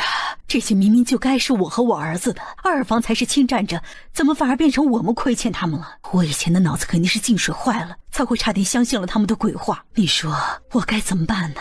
回去之后找他们好好的骂一顿，更甚至打一顿，再关起门过我们大房自己的日子。可这样的话，我觉得出不了这口恶气，好憋屈。我现在想着那些事儿，那些人，就忍不住的犯恶心。这样的男人，这样的家，我觉得不要也罢。换成是我的话，这样的男人绝对不会留到过年，肯定直接踹了。踹了？对啊，直接休了他呗。以你的家世背景，何必要留在侯府委屈了自己和你两个儿子？江吉安既然这么快就发现你的替身是假的，说明心里是有你的，也就不会愿意你离开他，离开侯府。可是他心里同样是有二夫人，在意二夫人。这次呢，你就先发制人，换你来说，你成全他们，所以就不破坏他们感情了。他既然选择了那个女人，就让他和那个女人过一辈子去呗。你离开并果断踹了他，让他知道你爱他并不是他糟蹋伤害你的底气和理由，你也是随时可以转身离开，让他滚蛋的，这样才会让他痛苦，并且体会一下你这10几年的委屈和憋屈。你还这么年轻又这么美，踹了他之后啊，说不定还能遇到一个只一心一意对你比他更好的男人呢。你要让他明白，昨天的他不选择你，今天的你就让他高攀不起。对呀，我可以休了他。这话说得太好了。好，我回去之后就休了那个混蛋。干娘，武安侯是不是除了你们两个夫人外没有纳妾啊？是，他只有我们2个女人。当年他娶我的时候说过只爱我一人，绝对不会纳妾。哼，他这些年来确实没有纳妾，但却娶了其他女人，这更膈应人，还让我背上了母老虎的恶名。京城的人都说是我不让他纳妾的，我不贤惠。干娘，你就算要离开，也不能让那对狗男女好过，也不能让你受过的委屈就这么算了。之前大家不是说你不贤惠，是你不让武安侯纳妾吗？那你回到京城之后，就照着二夫人那样的风格或者长相，给武安侯纳10-20个妾。反正你是当家主母，你要帮丈夫去纳妾那么贤惠，谁还能说你的不对了？指不定还有老封建的酸儒夸你懂事了呢。等之后你离开侯府，就让人去散布消息，说江吉安和二夫人早就看对眼了，只是碍于你的身份，外加不想让二夫人委屈做妾，这才弄出来个肩挑二房来，所以纳的妾呢都和二夫人一个款，这样让人唾弃两人的同时还能恶心他们，特别是二房那女人，膈应死她。当然啊，要这些人自己乐意当妾，以后进了侯府啊，才好和二房那女人打擂台。纳的妾别找老实直爽性子的，就找那种各种心计深沉800个心眼子，装柔弱装高冷的，懂得怎么欲擒故纵的，反正各种厉害的都给武安侯安排上，最好多找2个和二夫人很像的，让武安侯自己去体会。反正这些年那个二夫人背地里肯定没少泼你脏水，算计你。那个是你阻止武安侯纳妾，你不贤惠的流言，很有可能呢就是他搞出来败坏你名声的。然后呢？你回京之后往素雅方面打扮，看上去虚弱可怜，像是一碰就要碎了的样子。然后进宫啊，去找太后和皇帝哭诉之前的事，还有这些年的委屈，再找你姐姐哭诉一通，铺垫你要修复的事，让他们心疼你，反感膈应江吉安和二夫人。对外比较交好的夫人，你就暗示这些年受了不少的委屈，让大家忍不住站在你这边，暗骂鄙视那2个人。然后你就一边将该是你们母子的东西转移出去，什么都不能便宜了侯府和二房，一边呢就为武安侯广纳美妾。他反对也没用啊，等财产转移的差不多，在侯府埋几个钉子，美妾们也安排好了，就甩给武安侯一封休书，直接走人，气死他们。然后你搬出去住，还能暗地里让人挑唆着那些妾轮流去对武安侯各种争宠和二夫人斗，你呢就在外面休闲又自在的天天喝着茶，看侯府唱鸡飞狗跳的大戏。哎，我觉得一定很有意思啊。小叶子，果然还是你有主意，这个办法太好了。之前他们都说我不贤惠，是霸占江继安的母老虎。哼，等回京之后，就让大家看看我有多贤惠。你这性子不但对我的胃口，和你三哥也肯定合得来。那臭小子就是一肚子坏水，不过以前碍于我，所以退让了不少，受了委屈。以后我就让他想怎么干就怎么干，不用再顾及我和名声。当然，你们都是对付敌人和坏人才这样，我喜欢这种损。可不是说你们不好的意思啊。我知道，要不是和你亲近，我也不可能给你出这种主意。当然啦，我们可是母女，你们应该很快就会见面的。那肯定的，我们陪着你，肯定让你觉得修复离开侯府是再正确不过的决定了。我很期待和三哥见面的那一天。那小子要是知道我收了个干女儿，还帮我想通了，绝对会跑来看妹妹的。你二哥的性子虽然又闷又冷，但是知道我收你当干女儿之后，也肯定会好奇，找机会见你，他也会喜欢你这个妹妹的。好啊，他们要是来了，我一定要好好招待。干娘，我觉得这世间没有无凭无故的好。老侯爷对二房那么偏心，对那个女人那么护着，我怀疑是有什么秘密。我听了你说侯府的事，想到了我的前公公和后婆婆的事，所以我忍不住怀疑老侯爷会不会和二房那个女人的娘有关系。比如老侯爷喜欢二夫人的娘，却求而不得，就让他的儿子来完成遗憾。亦或者是江继安会不会曾经就认识那个女人，其实一直就想要将人娶进门，但又不想让那女人做妾受委屈了，就和他爹商量着出监挑二房的事。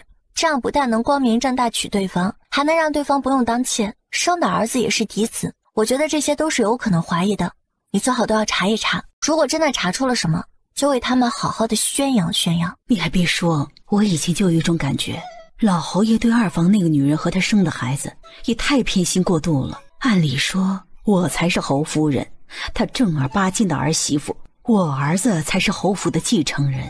二房那女人明面上只是他侄媳妇，二房的孩子是他弟弟的孙子，他怎么会那样偏爱？如果老侯爷和二房那女人的娘有关系，这就说得过去了。当然，我前几天思来想去，也怀疑过江继安，所以才会支开他去边境，让人去查他和那个女人曾经到底有没有私情。晚点我就吩咐让人去查老侯爷，如果他真有问题，我会让全京城的人都知道的。是该好好的查一查。武安侯已经是兵部尚书，你要真是查到了侯府的龌龊事，闹得大家都知道，皇上会阻止吗？我爹镇守边疆，为他守护大营的安宁。年少时我还帮他打过反王，一起坑过其他皇子。我虽然只是他的表妹，但却从小在宫中和他一起长大。他说对我就和亲妹妹一样，也很宠我。这样一来，皇帝不但不会怪我，还会站我这边，责罚他们的。干娘有这么强的靠山和背景，你就想怎么闹就怎么闹吧，将这些年受的气全出了。好，我听你的。回去之后，我一定搅得侯府天翻地覆。干娘，你婆婆还在吗？老侯爷有妾吗？我婆婆还健在，老侯爷并没有纳过妾。不过他对外说，他爱重妻子，所以不愿意纳妾，所以他在京城名声很好。那老夫人在侯府是什么态度？我嫁到侯府之后，他就将管家权交给了我，倒是对我们母子比较亲近，对二房很冷淡疏远。最疼爱老三那个臭小子，还说将来他的嫁妆都是要留给老二和老三。我曾经还以为他和老侯爷可能经历过什么大矛盾，才会那么的相敬如宾的。虽然老夫人从未说过，但是我总觉得他有点厌恶老侯爷。可现在看来，也许有什么隐情。干娘，回到京城之后，你如果查出来老侯爷的什么龌龊事情来，就可以去找老夫人说说，说不定他也早就猜到或者知道不满意老侯爷了，只是这些年来却一直忍着，眼不见心不烦。你可以联合他一起坑老侯爷，这种类型的老太太愿意当妾，当然是冲着侯府荣华富贵和后半生养老去的。老侯爷只知道偏心补贴二房，他们当了老侯爷的妾，自然不会愿意家产便宜二房，甚至呢是想抠钱去补贴原来的儿女，就有的闹了。小叶子，还真得是你，这主意太绝了。陆家遇到了你，武安侯府和关永伯府都要倒大霉。那是他们自己造的孽，活该呢。如果没有发生这样的事情，关永伯以后的前程会怎么样？在武安侯和五皇子的扶持下，他爬到了禁军副统领的位置。品级虽然只是正三品，但是位置却是非常重要。不过他最终下场可不好，被抄家问斩了。那武安侯呢？武安侯因为被三公子做的事情搞得崩溃了，之后呢，再也无心朝堂上的事，到处去找侯夫人被迁走的坟去了。不过也因此让他和侯府都躲过了一劫。他要是真想和干娘同墓，所以到处去找坟，那我只能说迟来的深情比草贱，就像是三公子说的，太让人膈应了。第二天去了县令家。巧巧娘子，我来了麻鱼县之后，一直都想为民做点实事，可却没有想到什么好办法。我看你将作坊经营得很好，还带着你们村的村民找到了不少赚钱的活，今天就想问问，看你有没有什么办法让咱们麻鱼县的人也改善下生活。最好的办法就是让麻鱼县变成比较有特色的县。怎么变得比较有特色呢？我这里呢倒是有几个法子，对县里和其他村都有用。可以让各村养羊养蜜蜂，以后形成一个羊市，让附近甚至更远地方的人想要买羊就会想到我们麻鱼县。羊毛和羊油我们作坊可以收，羊肉的话呢，我可以教大家做几种好吃的羊肉做法，城里的食肆和酒楼都能卖起来，养羊的人也就不愁羊肉卖不出去了，还能变成一个出名的养蜂县。提起蜂蜜来呢，就会想到麻鱼县出产的蜂蜜。蜂蜜就算是出产的多了，只要价格不坑，品质好，也不愁卖。跑商的人自己就会来各种村收购，再去外地转卖。蜂蜡蜂巢只要价格不坑，我能保证我们作坊有多少收多少，还能在县里各种多种油菜花，又能采蜜，还能榨油。各村各地的山上多种山茶树，一样不但能采蜜，还能榨油。这样将来麻鱼县说不定啊，还能成为出了名的油乡。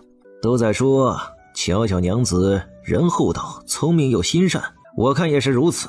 那如果其他村的人要养羊，你还出羊羔钱吗？这个太多人养，我就没办法了。之前是为了照顾我们村才这样做的。养的人多，确实不适合你提供羊羔，只是不少村的村民家里条件不好，一次性买几只甚至更多羊羔，怕是买不起。你有没有什么办法让大多数人都能养羊？其实县衙可以提供羊羔，让村民来领了去养，但要签契约，等养大之后，村民卖了之后，要把羊羔钱还给县衙，不拿钱用粮食或者绢布等价抵也行啊。相信也没人敢故意欠着县衙的钱。这倒是个好办法。养蜂蜜呢？蜂蜜这边你能提供吗？我的意思是向你买，既然羊羔都提供了，那蜜蜂县衙这边也提供吧。等村民们收了蜜，卖了钱再还给县衙。我这边可以培养一些蜜蜂出来，一箱一箱的卖，会给一个最优的价格。我养出来的蜜蜂，蜂蜜的品质不会差，这点你们也可以放心。那太好了，今天将你叫来真是太对了。其他村的村民想要种甜菜也是一条路子，我这边大力收。你要这么多甜菜干嘛？甜菜能制糖，要是各村大量种植，就算我们作坊不收，也可以用来制糖。当然，只要他们卖是正常范围内的价格，我这边是肯定会收的。你也能告诉麻鱼县要种甜菜的人，我这个承诺。甜菜居然还能制糖？居然还能制糖？对啊，不但可以制糖，它的产量比甘蔗还要高。甜菜可以在寒冷的地方种植，根部富含糖分，而且与甘蔗相比，甜菜的生长周期要更短，适应的地区呢也更广泛。我可以将用甜菜的种植方法、注意事项等，以及制作提炼糖的方法写下来，您可以写成奏折送去京城。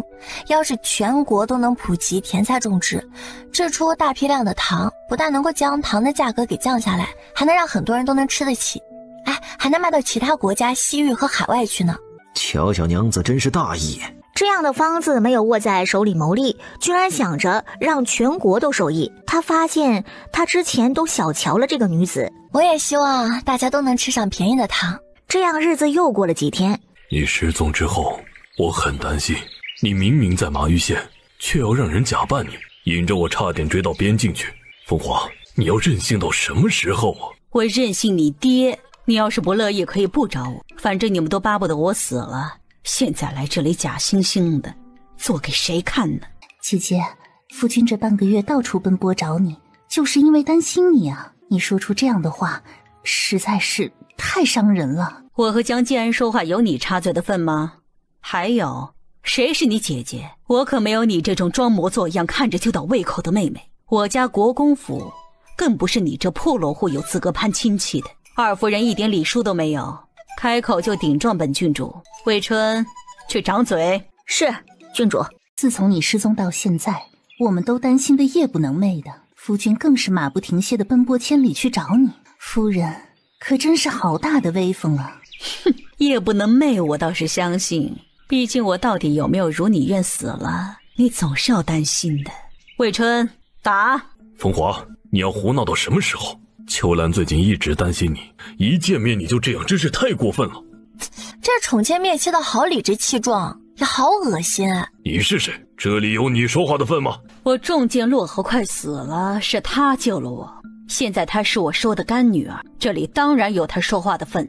我胡闹，那天要不是他故意尖叫，将反贼引来，害得我被抓，我会差点死了。那天你耳朵聋了听不见，现在一见面他就讽刺顶撞我，你不但耳朵聋了，还眼睛瞎了，看不见。我差点醒不过来的时候，你又在哪里？现在居然有脸来质问我，更说我胡闹任性。你误会了，那天秋兰是被吓到才会尖叫出声的。这些日子你受苦了，我很担心你，有什么话咱们回去好好说行吗？你倒是了解他，他怎么想的都知道，看来你们还真是心有灵犀的恩爱啊。你非要这样说话带刺吗？我担心你的安危，你却让人耍我，现在你还要这样闹。江建安，我给你脸了是吗？他故意害我被抓，你不但不怪他，还要站在他那边指责我。江建安，那天你选择他而放弃我，让我真正的看清了你。既然你那么在意爱他，以后就和他去过日子吧，我不稀罕你，也不要你了。一个上不了台面的二夫人也敢在我的面前叫嚣，看来是我以前太给你脸，让你不知道认不清楚自己的身份。我知道你生气之前的事，但我那样选择也是因为你更有自保能力，而且知道那人不会对你下杀手，我并不是要放弃你。可我还是被刺伤落河，差点死了，所以你的知道真是多余啊。哼，不用再解释了，我不想听，以后咱们就桥归桥，路归路。掌嘴！魏风华这个女人，她是不是疯了？夫君，江继安，你敢踹我的侍女，这些年我真是给你脸了。魏风华，你差不多行了，胡闹也要有一个度。胡闹你爹的狗臭屁！老娘今天就要抽死你们这对狗男女！夫君，你到底要怎么样？我刚才已经说了，我要好好的教训一下你们这对狗男女。你真是不可理喻！来人，去将魏春、魏夏拿下，保护二夫人。飞龙卫听令，将武安侯的侍卫全部拿下。风华，我求你别再闹了，行吗？你求我，我就要同意。你以为自己在我这里还有脸面吗？你们去和咱们的武安侯好好练练，擒住他。郡主，武安侯已经被擒，将他和这个女人都扔出去，以后10丈的范围内都不准他们再靠近我。京城我会回，但却不是和你们一路。看着你们这对狗男女，我就倒胃口。所以你们以后离我远点儿，否则老娘见一次，就像今天这样打你们一次。这就是那什么二夫人，长得比魏夫人也差太多了吧？不只是长相，气质也不如魏夫人，就这模样，是怎么迷住魏夫人丈夫的？哎呀，被这么丢出来，真是羞死人了。哎，魏夫人真霸气啊，不愧是五郎媳妇的干娘啊。这样的狗男女就是活该，魏夫人干得好。哼，这种不要脸的女人。那些杀手的嘴撬开了吗？撬开了，是一名男子去找他们的，不过我们查到那名男子只是府城的一名混混，现在人消失了，我们正在找。真正买凶杀您的人非常谨慎，并没有暴露出来。如果真是水秋兰做的，以他的性子肯定不会留下什么把柄。你们找到买凶的那男子10有8九已经是个死人了，不过越是这样，我越觉得就是他干的。属下也认为那人应该已经死了。你们退下吧，安排一下我们3天之后出发回京。小叶子，买凶这事儿应该是难挖出那女人是幕后主使。挖不出来也没关系，你回去之后向皇上和太后哭诉时，咬定是他就行。这次没有证据，你回京之后做的事啊，也能逼得他狗急跳墙，总会露出马脚的。这倒是。我先回去，让他们在侯府把戏唱起来再说。真舍不得你啊，要不你先和我一起去京城，然后等陆少考中举人，来京城找你。我也舍不得丢下他那么久呢，等有机会我会来看你的。哎，或者你修完夫也能继续回来这儿住一段时间。好吧，那你记得来看我。我搞完京城的事儿，就回来住一段时间。就是你救了风华。是啊，你有事？见到本侯，你应该行礼。我干娘之前说的很对，给你脸了。想要耍侯爷威风，我建议你还是换个人。我可不吃你这套。你信不信我现在就回去找干娘告状，让她再派人打你一顿？你救了风华，我也很感激。虽然她收你当干女儿，但你们之间身份地位悬殊太大，所以我可以给你一笔不菲的钱，再帮你相公进个好书院。以后你少和风华来往。你还真将自己当盘菜了？要钱我不会自己挣啊，会吃你的嗟来之食。我相公拜师秦大儒，还需要你介绍好书院？我要是没记错，你自己的小儿子想要拜师秦大儒可都被拒绝了，所以你应该赶快回去撒泡尿照照，看看你自己配不配。你简直太粗鲁了。对你这样的人太礼貌会侮辱了我自己的。你要是想要警告我，让我远离干娘，那你就注定要失望了。我这个人呢，就是一身反骨，别人越是想要威胁强迫我做什么，我呀就喜欢反着干。所以我不但要继续和干娘来往，还要看他怎么收拾你们这对狗男女。你放肆，去教一教他该怎么有礼。你们也上。我阿侯，你的亲卫也太菜了，难怪反王的人出现能让人将当家夫人都抓住，而且你也太没品了，居然让4名有武的亲卫来欺负我一个小女子，难怪干娘现在会那么嫌弃厌烦你，在你身上真是找不到任何的优点。干娘曾经的眼神确实是有点不太好使，居然看上了你这种绣花枕头。不过还好，她现在醒悟了。你真是好样的，我记住你了。我一直都知道很好，就不用你夸奖了。至于你记住我了，那就记住呗。像我这么优秀的人，很难会让人记不住的，所以也不缺你一个。这丫头有气死人不偿命的本事。我阿后也不过如此嘛，配不上我干娘。倒是和那心机婊二夫人是天作地合的一对狗男女。刚才的戏好看吗？这丫头还真不是一般人。刚才的戏挺好看的，乔小娘子厉害，我们都佩服。那你们就回去将刚才发生的好戏转告给我干娘吧。包括你说她眼神不好使那句。对啊。好，我们一定原封不动地告诉郡主。小叶子说得对，我以前的眼神真是不好使，更甚至还眼盲了那么多年，居然会看上江继安这种没品的混蛋。你们出去打江继安一顿，让他赶快滚，别站在门口碍眼，看着他就烦。以后你们就这般好好伺候侯爷。是。侯爷最偏爱疼宠的是二夫人，所以想要得到她的宠爱，你们最好先联手。侯爷喜欢吃。接着他把江继安的喜好、忌讳和讨厌的东西都说了一遍，好让这些姑娘们攻略对方。这呀都是从小叶子那儿学来的。我们都听夫人的，直接进了宫。姑姑，娇娇，这是怎么了？伤还没好吗？怎么瘦这么多呀？面色这么差。姑姑，我差点就要见不到你了，我好想你呀，我难受死了。娇娇这是怎么了？表哥，有人恨不得我死，我差点就回不来了。你和姑姑可要为我做主呀。是谁这么大胆？是不是萧景琛那个混账？不是他，是江继安和水秋兰。我之前写给你们的信，你们都收到了吧？水秋兰故意尖叫，因反贼擒住我，江继安选择放弃我救他，我就被反贼带走。他们想将我带去边境，威胁拿捏我爹，我自然是不能让他们得逞，于是暗中偷跑，但是却被发现了，然后被人刺中了要害。我怕他们将我的尸体带去边境，影响我爹，于是就主动跳了河。那会儿我昏迷不醒，只吊着一口气，自己都感觉快要死了。还好被个好姑娘路过发现并救了我。我为了迷惑萧景琛，就让人假扮我去边境，江继安也追去了，可是很快发现那人不是我，还当着萧景琛揭开了这事儿。接着他带着水秋兰找到我，让那女人当着好多人讽刺我，对我示威。我在现场养伤时还发现有杀手想暗杀我，还好调动了飞龙卫保护，这才幸免于难。这十有八九就是水秋兰那个女人做的，她一直都想让我死。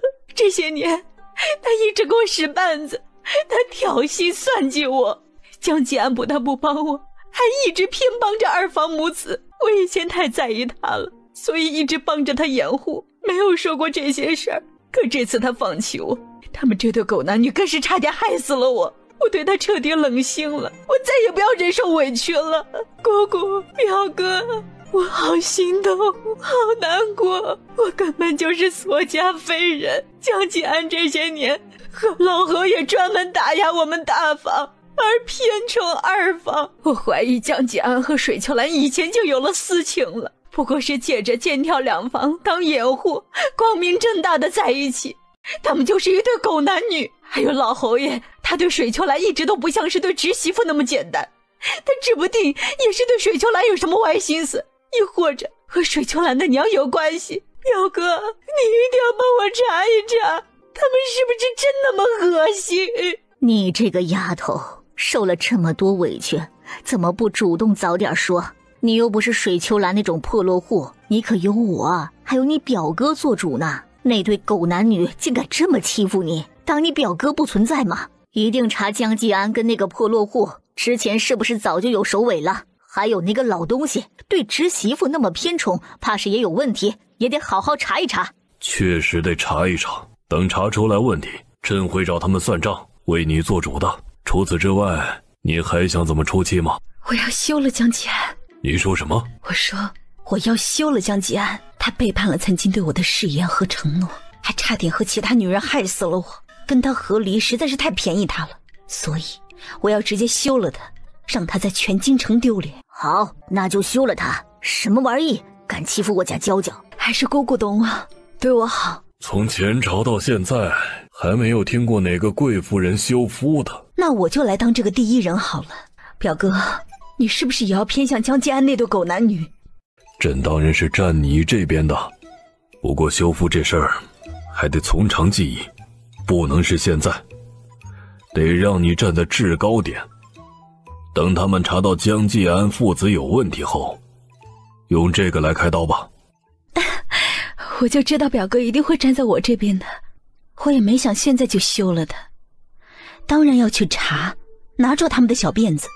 再说，我受了这么多年的委屈，除了修复之外，也不能这么便宜了他们父子。最近这段时间，我先回去让侯府搅和得不得安宁，出气再说。该是我儿子的东西，我也得都拿到手。对，可不能便宜他们。你想怎么做就怎么做，姑姑给你撑腰。你怎么高兴就怎么来吧。听说你一路给江继安收了好几名侍妾。是啊，之前很多人不是说我不贤惠吗？那我就贤惠给他们看。那样的狗男人，我现在又不稀罕了。水秋兰让我膈应，我就在离开之前先膈应死他。这些主意你是怎么想到的？我干女儿帮忙想的主意，她可聪明伶俐了，性格行事作风特别对我胃口。之前她不但救了我，还将昏迷难醒的我从鬼门关拉了回来。如果不是她的开导，我还沉浸在被江继安那对狗男女伤害里出不来呢。除了这些之外，她还会好多东西，更是连河神都庇护的福星。等他来了京城，你就带进宫来，哀家也想见见他。我肯定要带她来见姑姑的。她现在可是我女儿，你也是她的姑外祖母呢。你呀，还是那么爱憎分明。皇帝总感觉这个名字咋有点熟啊，像在哪儿见过。仔细想了想，突然想起来了前2天这户部侍郎递了一个奏折上来，说是甜菜能够制成糖，还将种植和制作方法附上了。而这个办法和那张方子就是一个叫做乔叶的妇人写的。你说的乔叶是不是麻鱼县的？他会用甜菜制糖？对啊，就是他。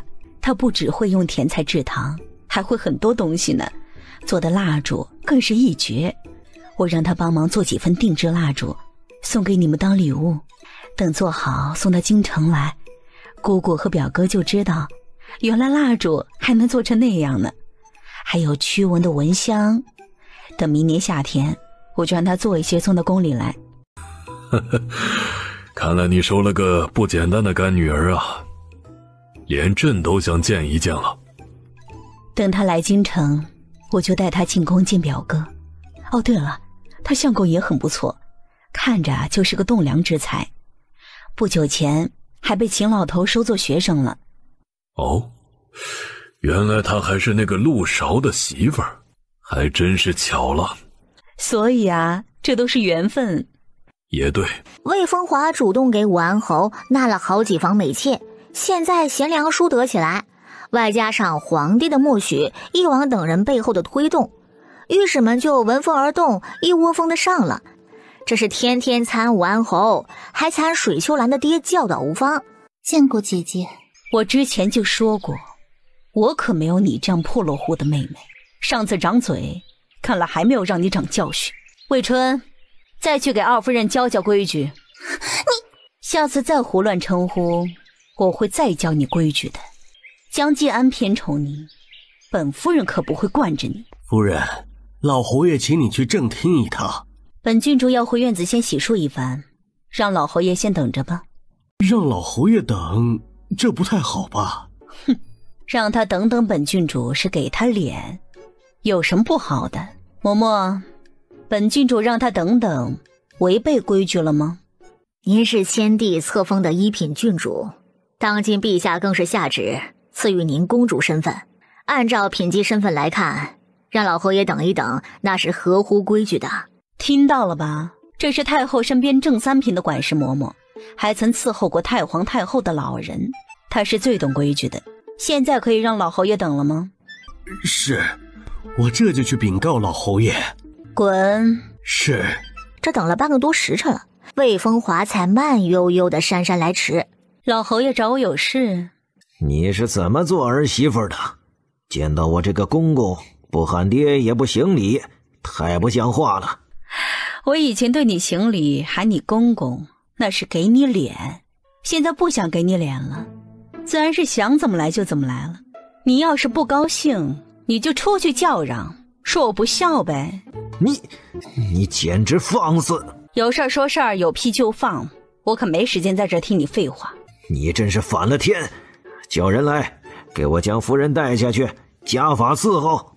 你这个老不休，今天你敢动我一下试试？你敢动我，我就立即去宫里找我姑姑和表哥做主，并将你觊觎侄媳妇，更甚至和侄媳妇不清不楚的事情宣扬的全京城都知道。胡说八道！你简直胡说八道！我就坐在这儿，看谁敢对我动家法。你不见公公，还出言顶撞污蔑，这样不孝，今天这家法我还就动呢。你们去，给我将他抓起来。谁动？一会儿我就让人把谁卖了。你们别忘了，我现在是侯夫人，管家权可在我的手里。你们是不将我放在眼里，我的话都不听了是吗？他能卖你们，我就能让人将你们拉出去杖毙了。别搭理他，他只要动手，我就将你们的卖身契都放了，到时候你们就不再是奴仆。他敢将你们杖毙了，我就去京都府尹处告他草菅人命。放肆！你太放肆了！你信不信你再这么嚣张跋扈，我就让季安休了你。好啊，你现在就让他来休了我。你要是不喊，你就是老王八怂蛋！我就看不管是你还是江继安，到底敢不敢休了我？你们敢给我休书，我就敢接。不过你们得先做好被我爹回来报复的准备，还有我姑姑、表哥、姐姐和姐夫，能不能饶过你们父子？本郡主可不是二房那个破落户，得靠你们父子过活，我有的是人撑腰。去啊，立即去喊江继安来给我休书。今天你们要是真做了，我就佩服你们是有骨气的真男人。不敢或者做不到，就别放大话让人耻笑。有你这么当儿媳妇的吗？你的女戒都学到哪里去了？没骨气的糟老头，我就知道你不敢。我正经婆婆都不出来管媳妇，你一个当公公的倒是管到儿媳妇身上了，说出去也不怕被人笑话。这个家现在是我当家做主，你想耍威风还是下辈子吧。这京城还从来没有听说过哪家的公公要对儿媳妇下手的，你可还是第一人啊！丢人现眼的玩意儿！你什么你？连话都说不清楚了，还整天像个猴子一样上蹿下跳的。你已经到了这个年纪了，就得服老，好好在后院躺着等死不好吗？至少还能多活几年。老是插手小辈的事儿，不但不像话，也不怕操心太多，劳累早死。成何体统，成何体统！我要将你顶撞我的事说出去，让大家看看国公府出来的姑娘是什么样的泼妇。不说别人信不信，你以为我会怕？大不了就被御史拿出来说说，又不会掉一块肉。我更不当官，也影响不了我。别说是不孝，你信不信？你将我惹急了，我还叫人打你这个公公呢。你今天怕是得了失心疯。来人，将这泼妇给我拿下，送去祠堂罚跪。反了，你真是反了！魏风华突然站起身，抬手将头发抓乱，从荷包里面拿出一个瓷瓶，放在眼睛下熏了熏。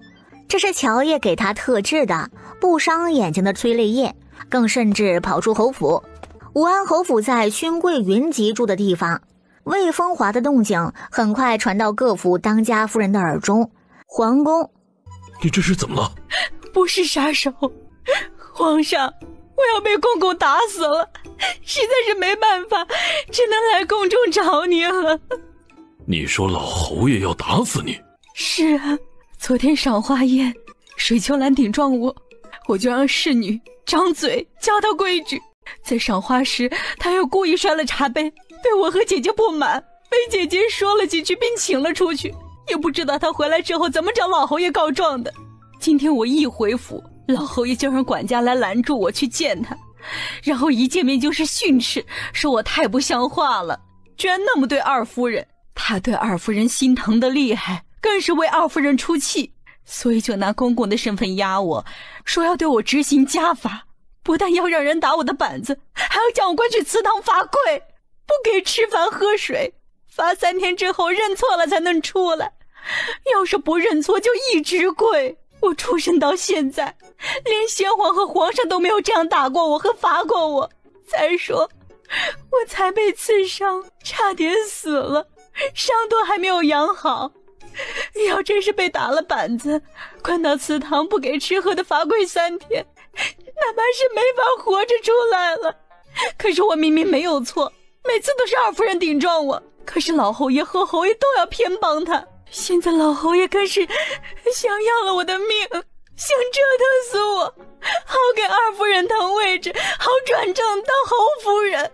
等他当了侯夫人，我儿子怕也只是死路一条，给侯府的大公子腾世子的位置。他是我公公，为了孝道，我也不敢违抗。可我已经好几年没有见过我爹了，他在边境为国征战，没法回来，我想在死前见他一面，所以就来求皇上先送我去边境见我爹一面。等回来之后，老侯爷要怎么打杀我，让我腾位置，我都认了。谁让他是我公公呢？只求皇上能在我死后帮忙庇护一下我的2个儿子，别让他们也遭了毒手。什么死不死的？他敢他对自己的侄媳妇偏宠过度，却拿你来出气，简直不成体统。就算是你公公，也不能这样放肆。你可是先皇亲封的一品郡主，更是太后的亲侄女，朕的表妹。哼，他好大的胆子，居然要用这种手段害你。陛下，风华不久前受伤差点死了，这伤都还没有养好，要是被打了板子送去贵祠堂，可不就是要了他的命吗？老侯爷其心可诛啊！皇上，虽然武安侯夫人是儿媳妇，但这次的事确实是老侯爷这个当公公的太过了，帮侄媳妇出气，更甚至要害儿媳妇，这简直骇人听闻。还请陛下彻查，不能让这样的风气助长下去，否则这次郡主逃脱一劫，将来还可能会有第二次。郡主出事了，这不是要让在边境为国征战的老国公寒心吗？陛下，臣怀疑老侯爷是敌国奸细，或者是反王的探子。毕竟当年那什么二夫人可是和反贼定亲的，他们想要害死侯夫人，就是想将郑国公引回来，好让敌国进军攻打，亦或者让反王好作乱呐。皇上，我爹肯定不是敌国奸细和反王的探子，还请陛下明察。以往你可别没有证据就胡乱泼脏水。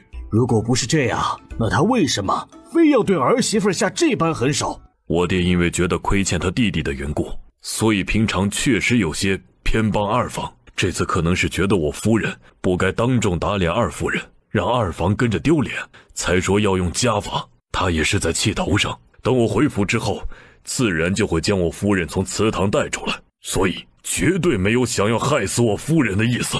江建，你这个没良心的！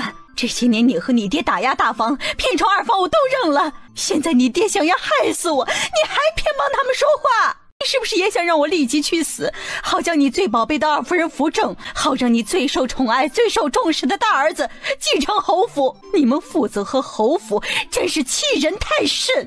好，你们既然都想让我死，让我腾位置，那我就成全你们。快拦住他！御医，选御医！今天要是娇娇有事儿，我要让你们侯府陪葬。哎呀，这一时间呢，京城的瓜都集中在武安侯父子和二夫人身上，大家吃瓜吃得不亦乐乎，还主动去挖瓜。这好戏都演了大半你才回来，可惜了。哎呀，娘，您还真是心急，都不等儿子来了再搞事。你没事吧？没事，这都是做给别人看的。那就好。娘，你真是早该这样了。我以前是钻了牛角尖，才会受了这么多年的委屈。还好，现在我看清了。哦，对了，我准备要将你爹休了，然后离开侯府。你们兄弟应该没意见吧？那可真是太好了，这么好的主意，娘你居然都想到了，这可不像是你啊！我看上去就那么好欺负吗？想不出来这么好的主意？还真是，嘿嘿。臭小子，这方法，确实不是我想的。而是你干妹妹教我的。娘，你在认亲方面是这个，等你休了夫，我就去看看干妹妹。去吧，只可惜我短时间内出不了京城，否则我也想再去村里住一段时间。没事，我带你去也行。你可真是我的好儿子。那必须的。嘿，娘，你准备什么时候休夫啊？我让你表叔帮忙去查老侯爷和你爹的事儿了，要是查出真有问题，我就借此提出来休夫。侯府本来就该是你们兄弟的，我也得准备一下，将该过继到你们名下的财产都过继了，库房里那些东西也要都转移了，顺便给你爹再多安排一点妾室，算计他将人碰了，让他忙得抽不开身找麻烦，再更一次二房那个女人，将来侯府我才能好戏不断。做完这些，差不多就可以休夫走人了。娘，你想得真周到。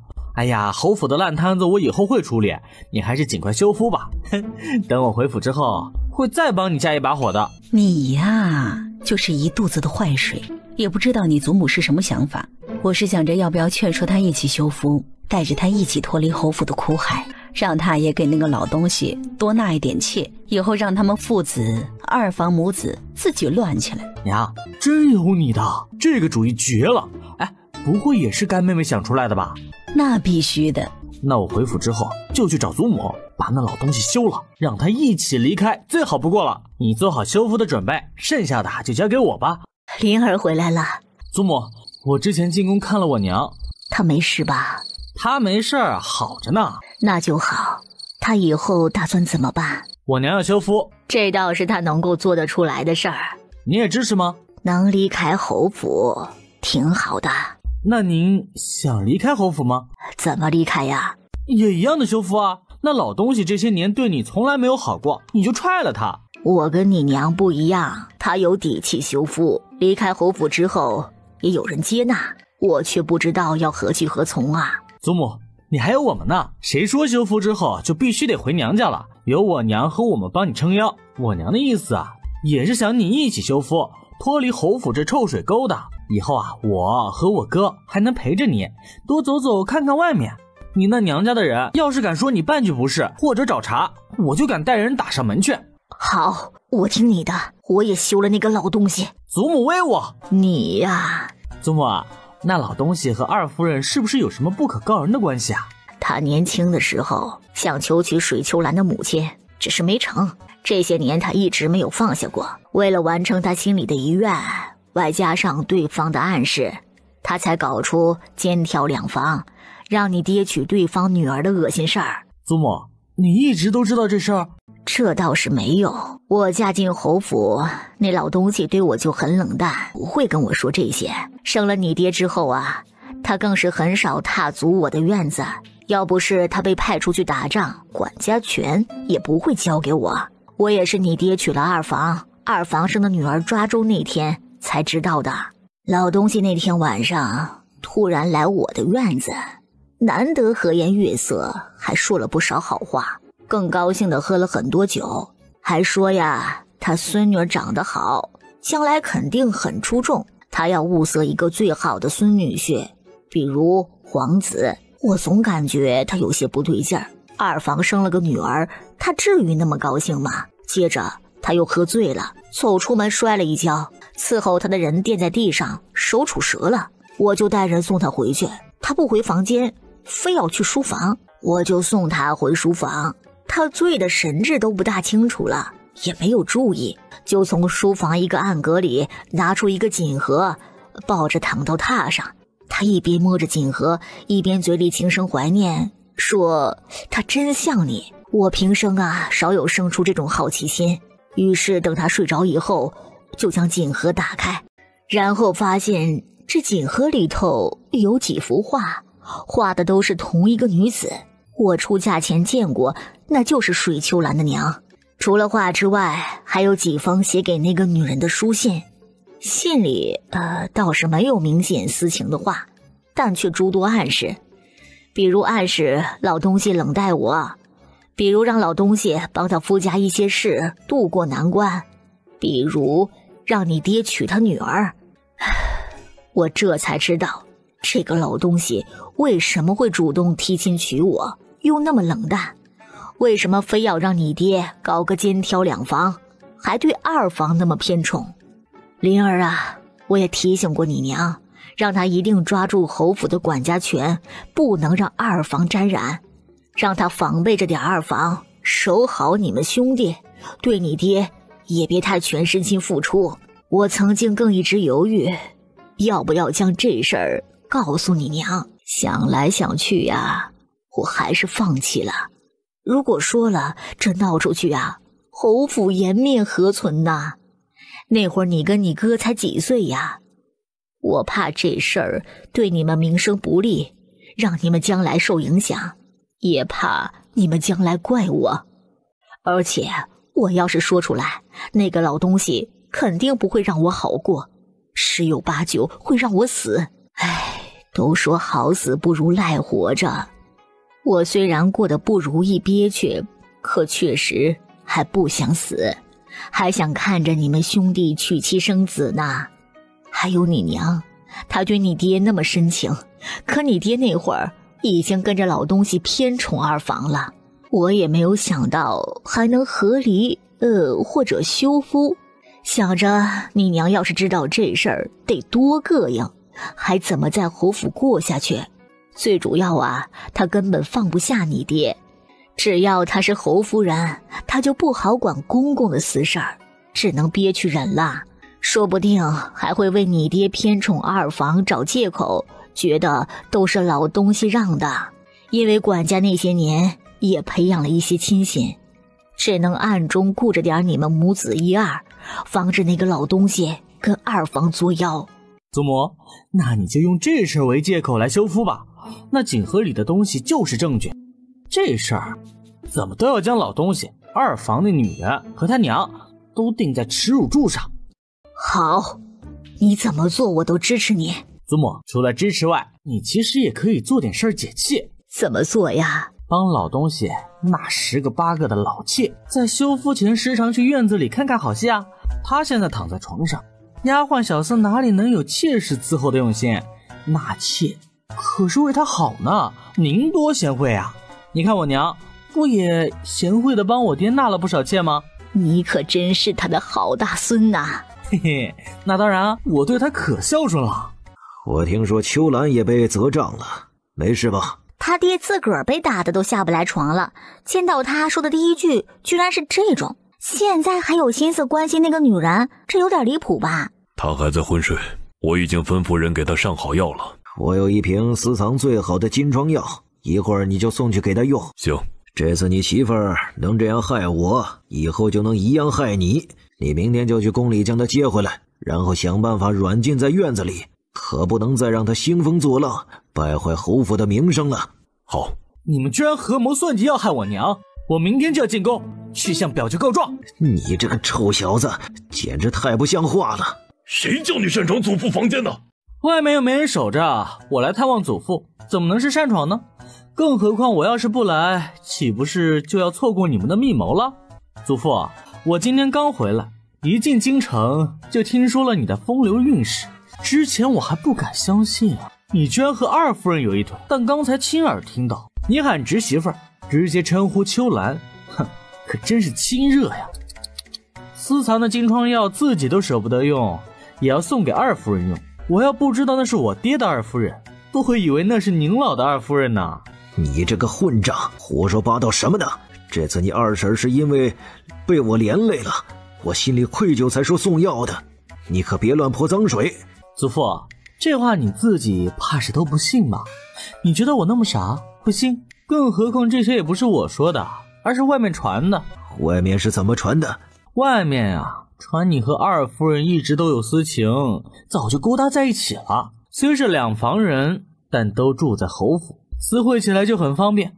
还有我爹帮着打掩护，所以你们那点事儿啊，这么多年才没有人发现。所以他们真是你的种吗？啊，难怪从小到大你都不喜欢我和哥哥这两个亲孙子，而喜欢和重视二房的侄孙，对侄孙女更是当宝贝捧着。整个京城啊，我现在谁也不服，就服你。混账，你这个混账，尽说混话。祖父，你越是这样激动，越让人看着心虚啊。再说孙子变儿子也没什么大不了的，你也不用不承认啊，反正现在大家都知道了。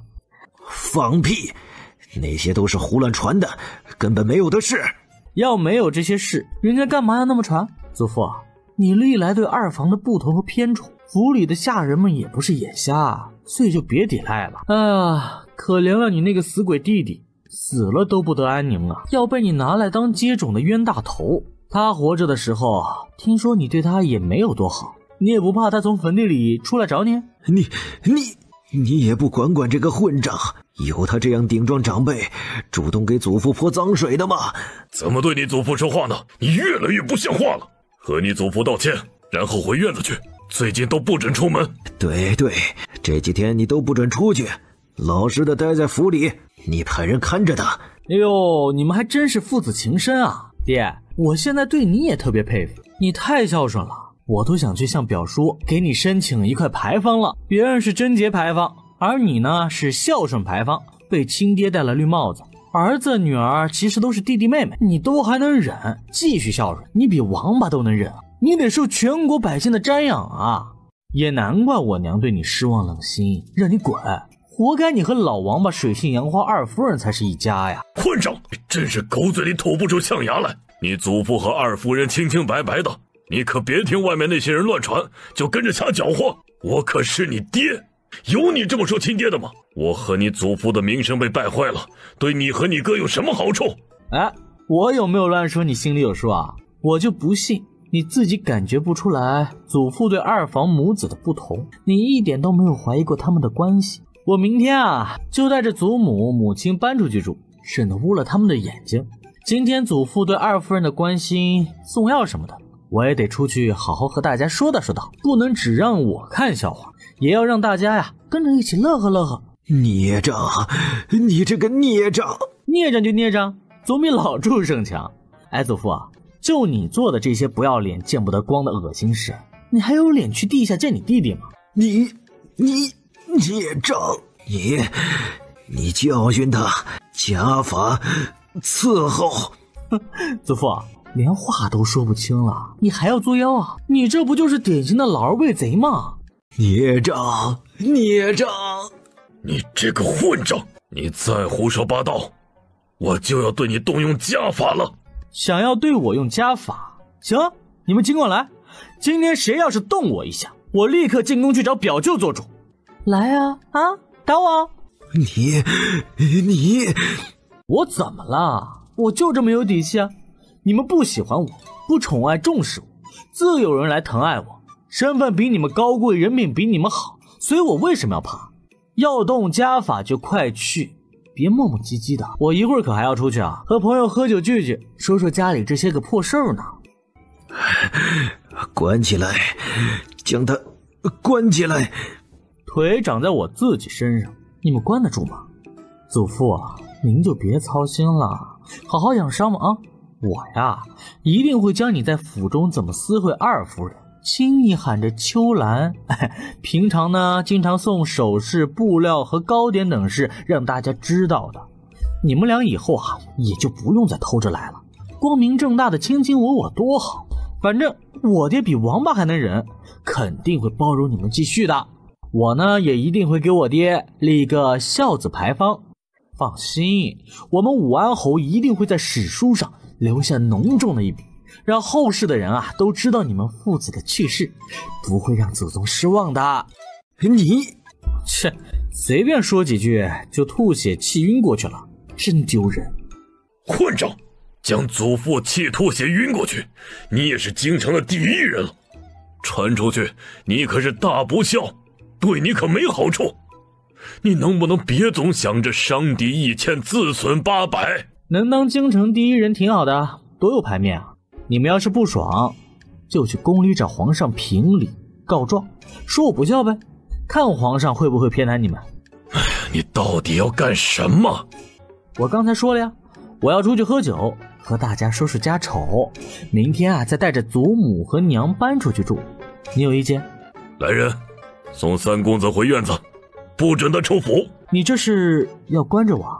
你好好在府里待几天，我明天去将你娘接回来。我要是不呢？那可由不得你。除了他们外，侯府还有上百名禁卫，我会将他们全部派来跟着你，不会允许你出去的。行，那我就看看你能关我多久。还有，我不要回自己的院子，我要去祖母的院子。行，反正只要不出府，你干什么都行。这可是你说的。是我说的，你快走吧。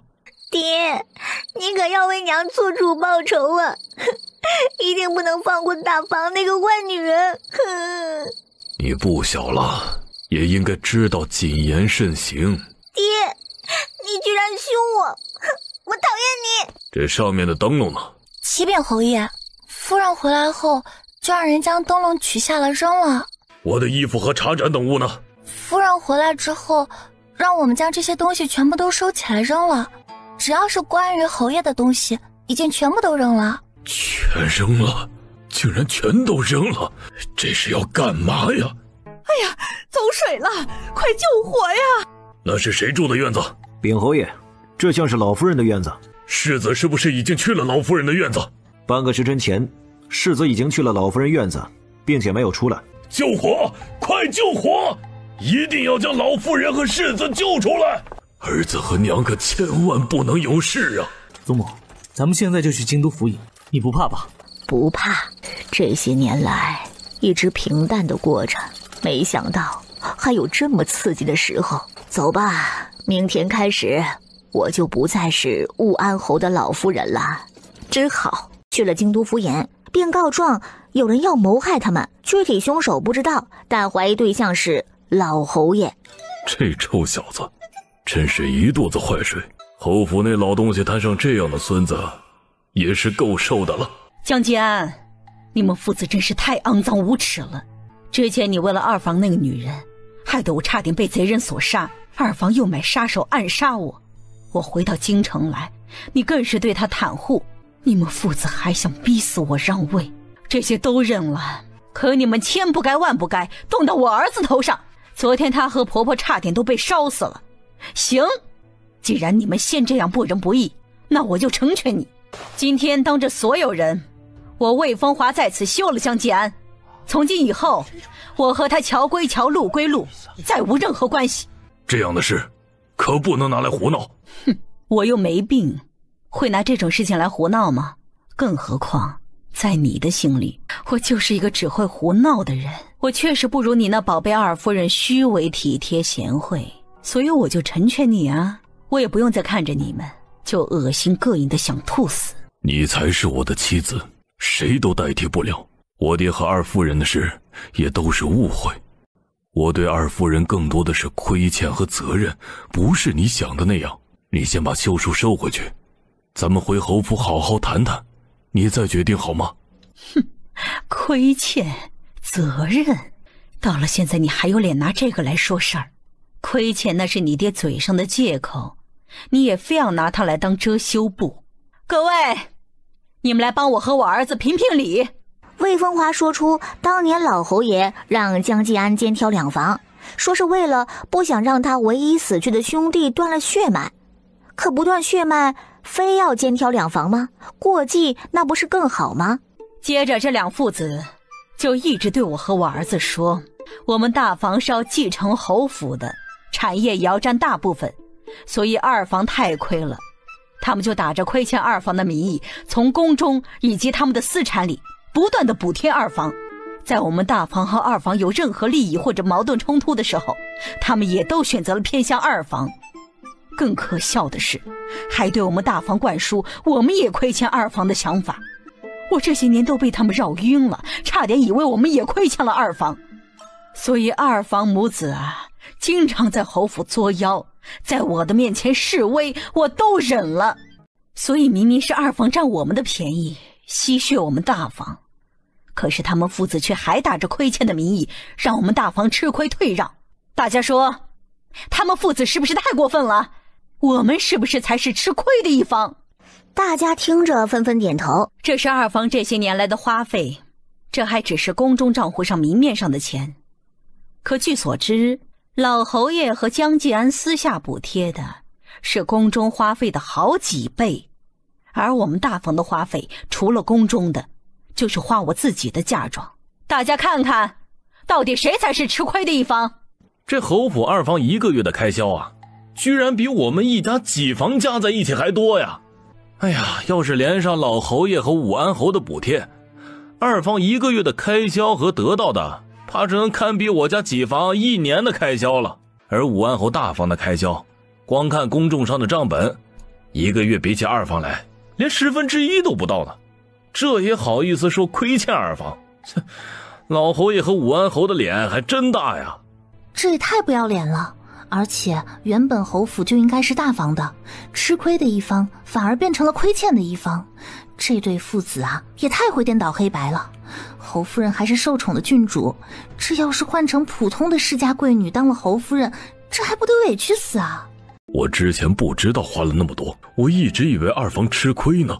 我和你保证，以后再也不会发生这样的事。该是大房的，以后都只会是大房的。晚了，我现在已经不稀罕你的保证了。更何况，该是我儿子的，那不需要你保证，也该是我儿子的。我儿子是皇上亲封的世子，也是江家最正统的嫡出血脉。他的东西，除非自己不要，否则谁也抢不走。所以你的保证和承诺就是个笑话。你跟我回侯府，我们以后都不要再闹矛盾了，我也不会再惹你生气，让你再受委屈。我们好好过日子，我保证以后我不会再偏宠二房了。江继安，曾经你求娶我时，自己承诺此生绝不纳妾，只会爱我一个人，只会对我好。可是你却失约了，你是没有纳妾，但却多了个偏宠的二夫人。现在你还有脸跟我说要好好的过日子？我只想说，放你爹的狗臭屁！老娘一点都不稀罕你的保证，更不稀罕你这个臭狗屎！之前我被水秋兰故意尖叫，引来反贼害我被抓，而你让反贼放了他，将我留给反贼当人质带走。我为了维护清白和名声，逃跑被刺伤跳河，差点死了的时候，而你护在怀里的却是害我的女人。所以那时我们的情谊就已经断了。这些年是我眼瞎，才会看上你这种虚伪的男人。今天更是我魏风华恶心你，瞧不上你，不要你了。所以你也不用再多说废话，我的决定不会改变。这休书我不接，我不同意。今天这休书我给了你，你接也好，不接也罢，反正我们夫妻情断，再无任何关系。这是我特意向皇帝求的休夫圣旨，所以我现在也算是奉旨休夫了。江继安，你不同意是要抗旨吗？你真要做得这么狠？我们这么多年的情谊，你真的不要了？比起狠，我哪有你狠呢？这些年你可没少对我捅心窝子，所以我这也是被你逼得这么狠的。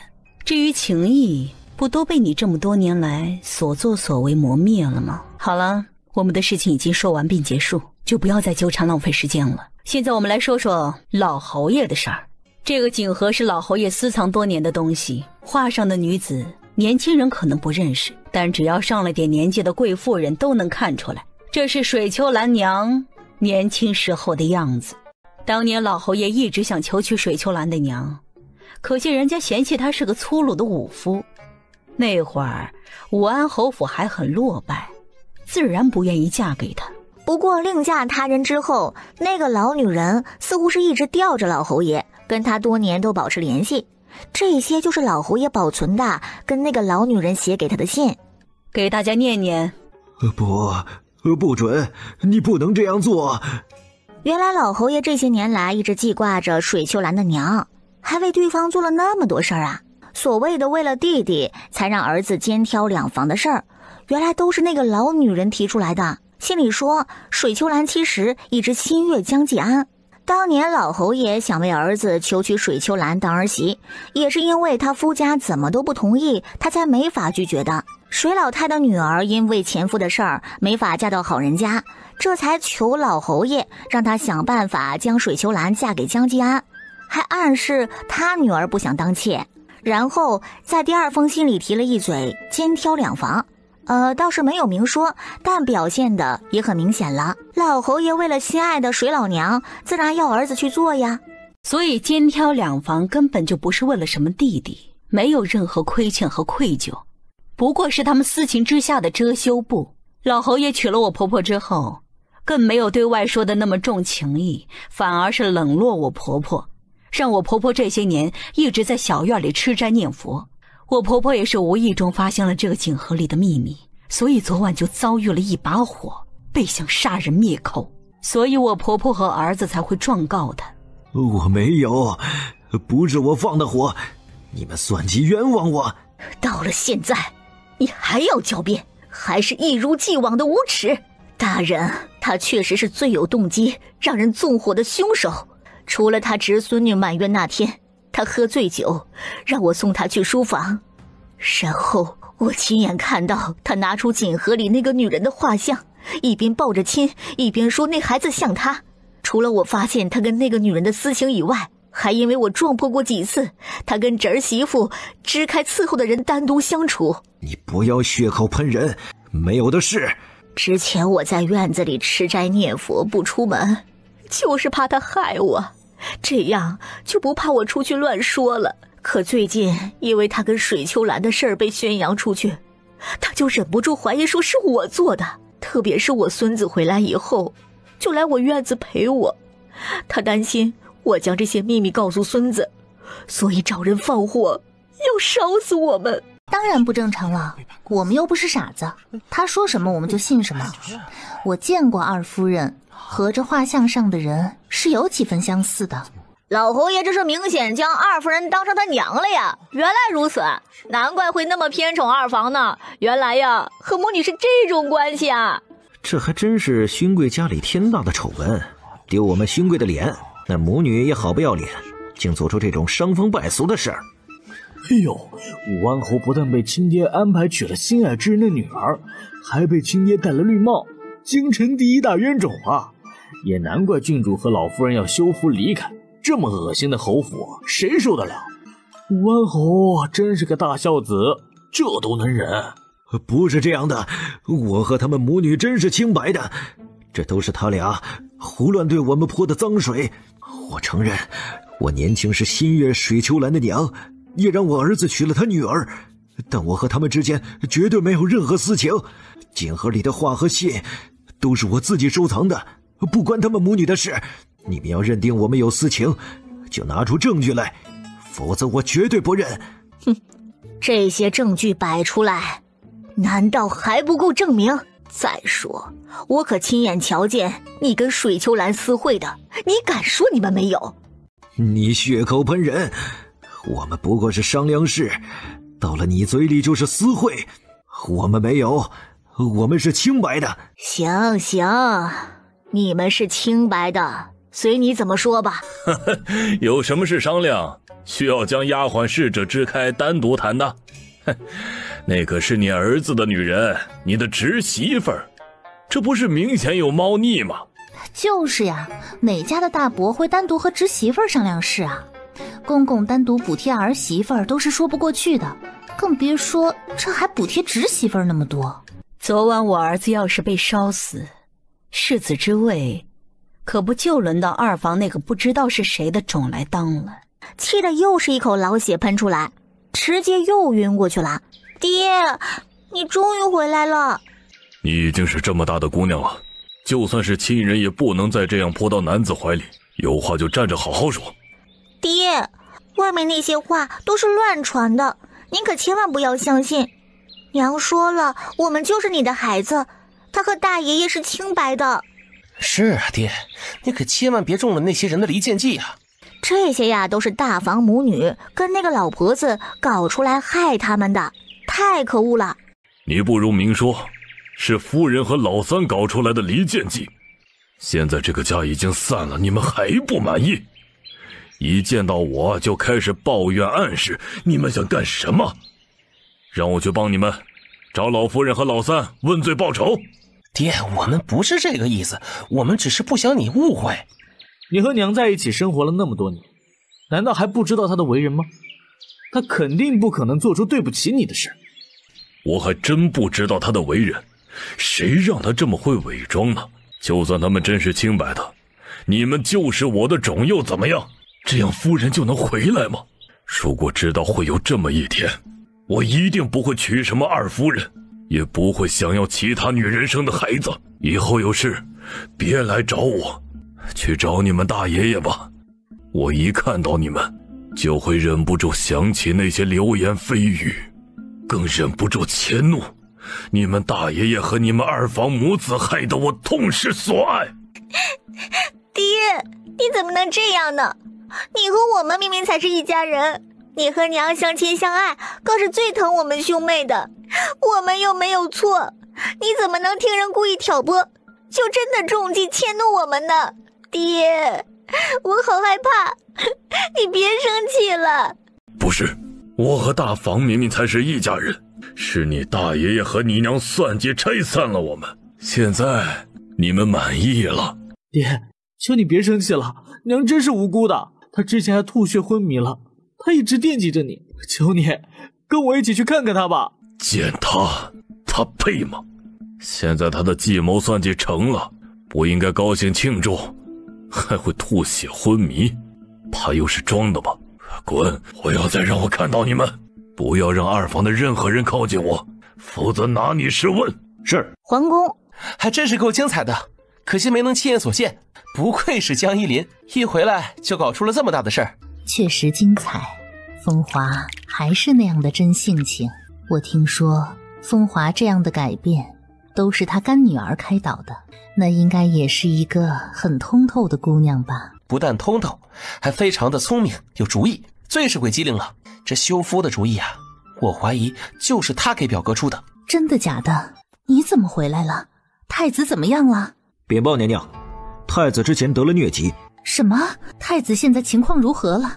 太子已无碍，还多亏了七皇子之前送的药，殿下服用之后，太医束手无策的疟疾真治好了，否则太子怕是会有生命之危。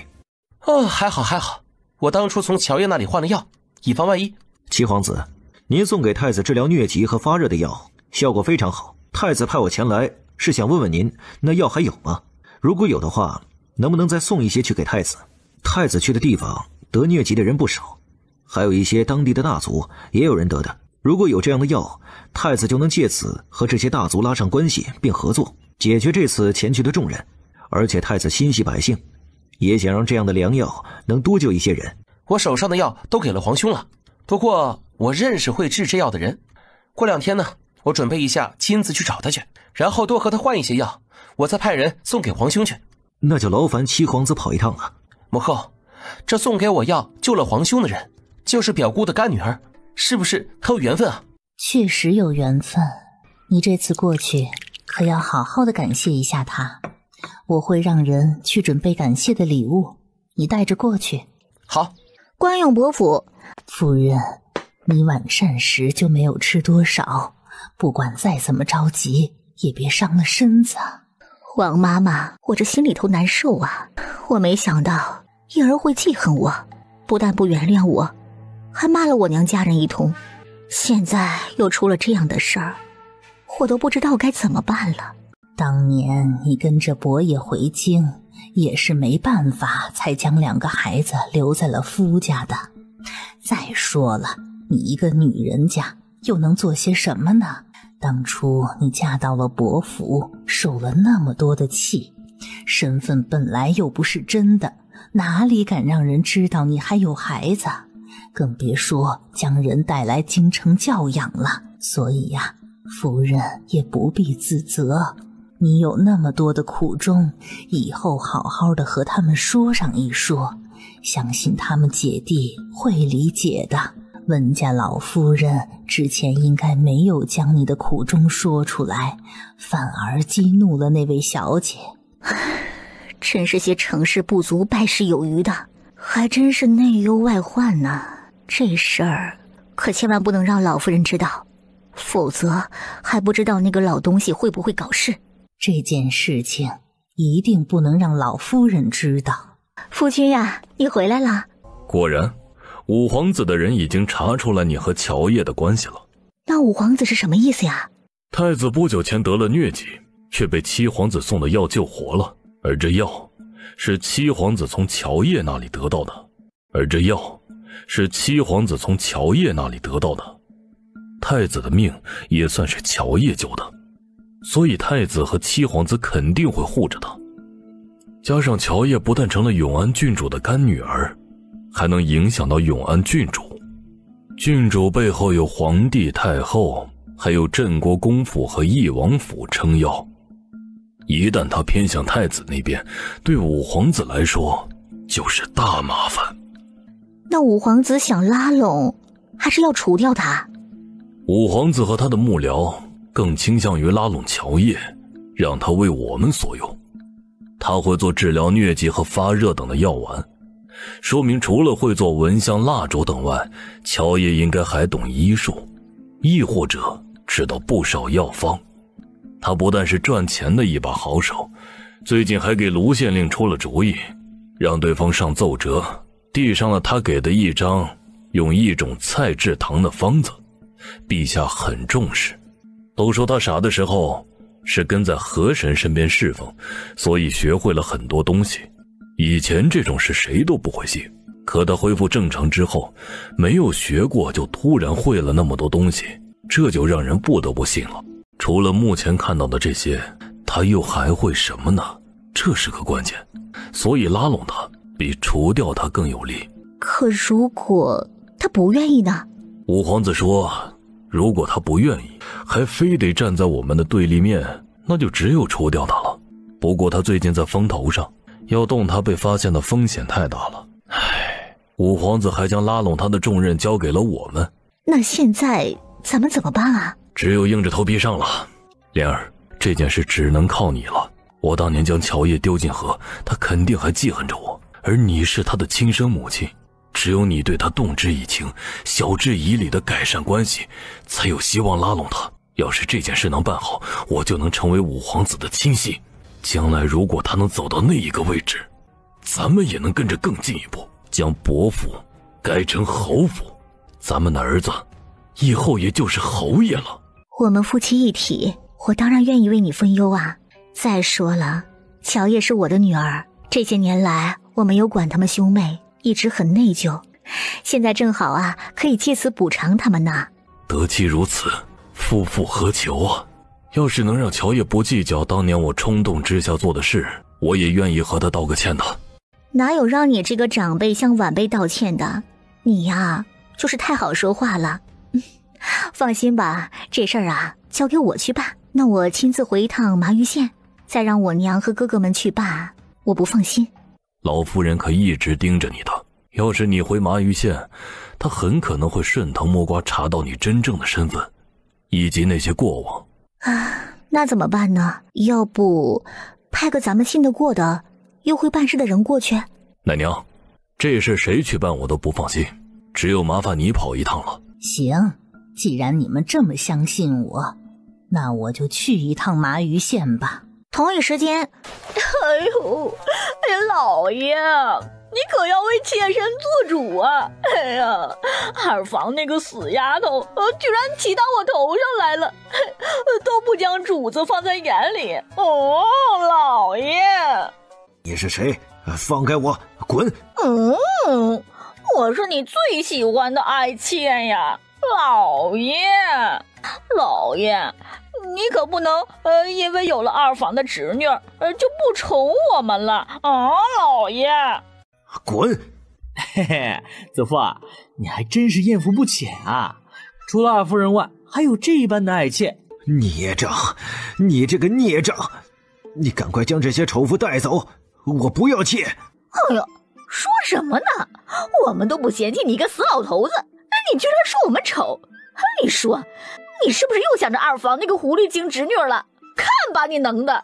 我可告诉你，有我们这些爱妾在，以后啊，你可不能去二房偷腥，否则看老娘怎么收拾你！对，你要是敢去偷腥，看我们怎么收拾你！放肆！你们放肆！子父，既然这些爱妾那么疼爱你，那你就从了吧，看看和你多般配呢。孽障！你这是想要气死我？嘿嘿，祖父，这怎么是气你呢？你这躺在床上起不来养伤，我找几个美女伺候你，让你乐不思蜀。像是我这么孝顺的孙子，整个京城都难找出第二个来。你怎么能颠倒黑白诬赖我呢？混账！你这个混账玩意儿！我的人呢？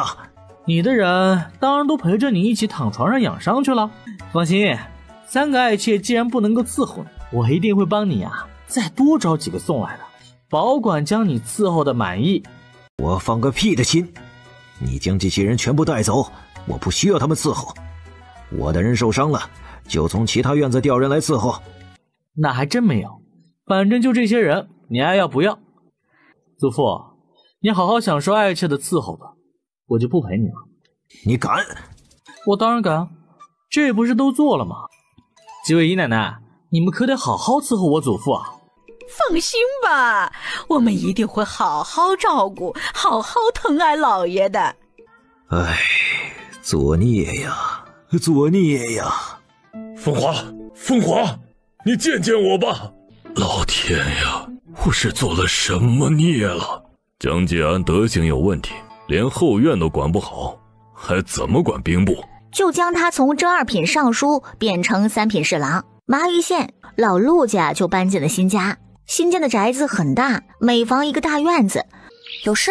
打扰小娘子了，我家主子心急发作，要去县城的医馆，可马车却突然坏在半路，一时半会儿又修不好，所以能不能劳烦小娘子载我家主子一程去县城？你们这车坏的还真不是时候啊！可不是，我家主子现在情况有点麻烦，还请小娘子通融一二，事后必有后报。乔也直觉马车上的人是冲他来的，既然如此，那就会一会好了。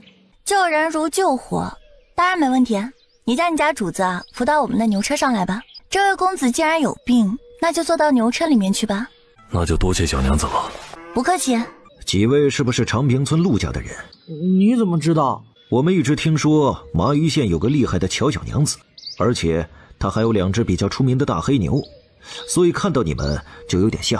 看你们的打扮模样，不像是县城的人，还对我这般了解，不会是特意过来找我的吧？小丫头果然很聪明啊。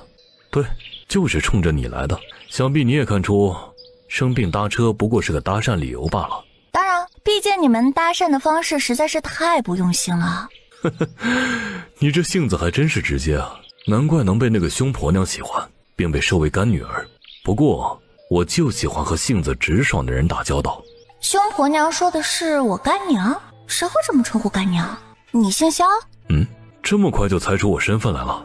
你一个反王，这么明目张胆跑来这儿找我，真的好吗？有什么不好的？这天下还没有本王不能走的地方。哎呀，反正果然像传说中的一样张狂肆意。你确定要跟着我们进城啊？卢县令可是从京城来的，曾经可能是见过你。见过，但他能拿本王如何？别说是他，就是萧景睿来了，我也照旧想去哪儿就去哪儿。乔也知道当今皇帝叫萧景睿，这反王还真不是一般的狂啊。好吧，你都不在意，那我就更无所谓了。那我能不能问问，你来找我有何贵干？我就是个小村姑，我可不敢跟你这样的大人物扯上关系啊。听说凶婆娘收了个好女儿，这个女儿还受河神庇护，懂很多东西。本王很好奇，就特意跑来看看。哎呀，我一直都知道自己很优秀啊，可没想到居然优秀到连反王都好奇的亲自来看的地步。哎呀，看来太优秀了也是一种烦恼。你现在看完可以走了吗？那肯定不能走，我觉得你很有意思，准备去你们村住一段时间，多看看。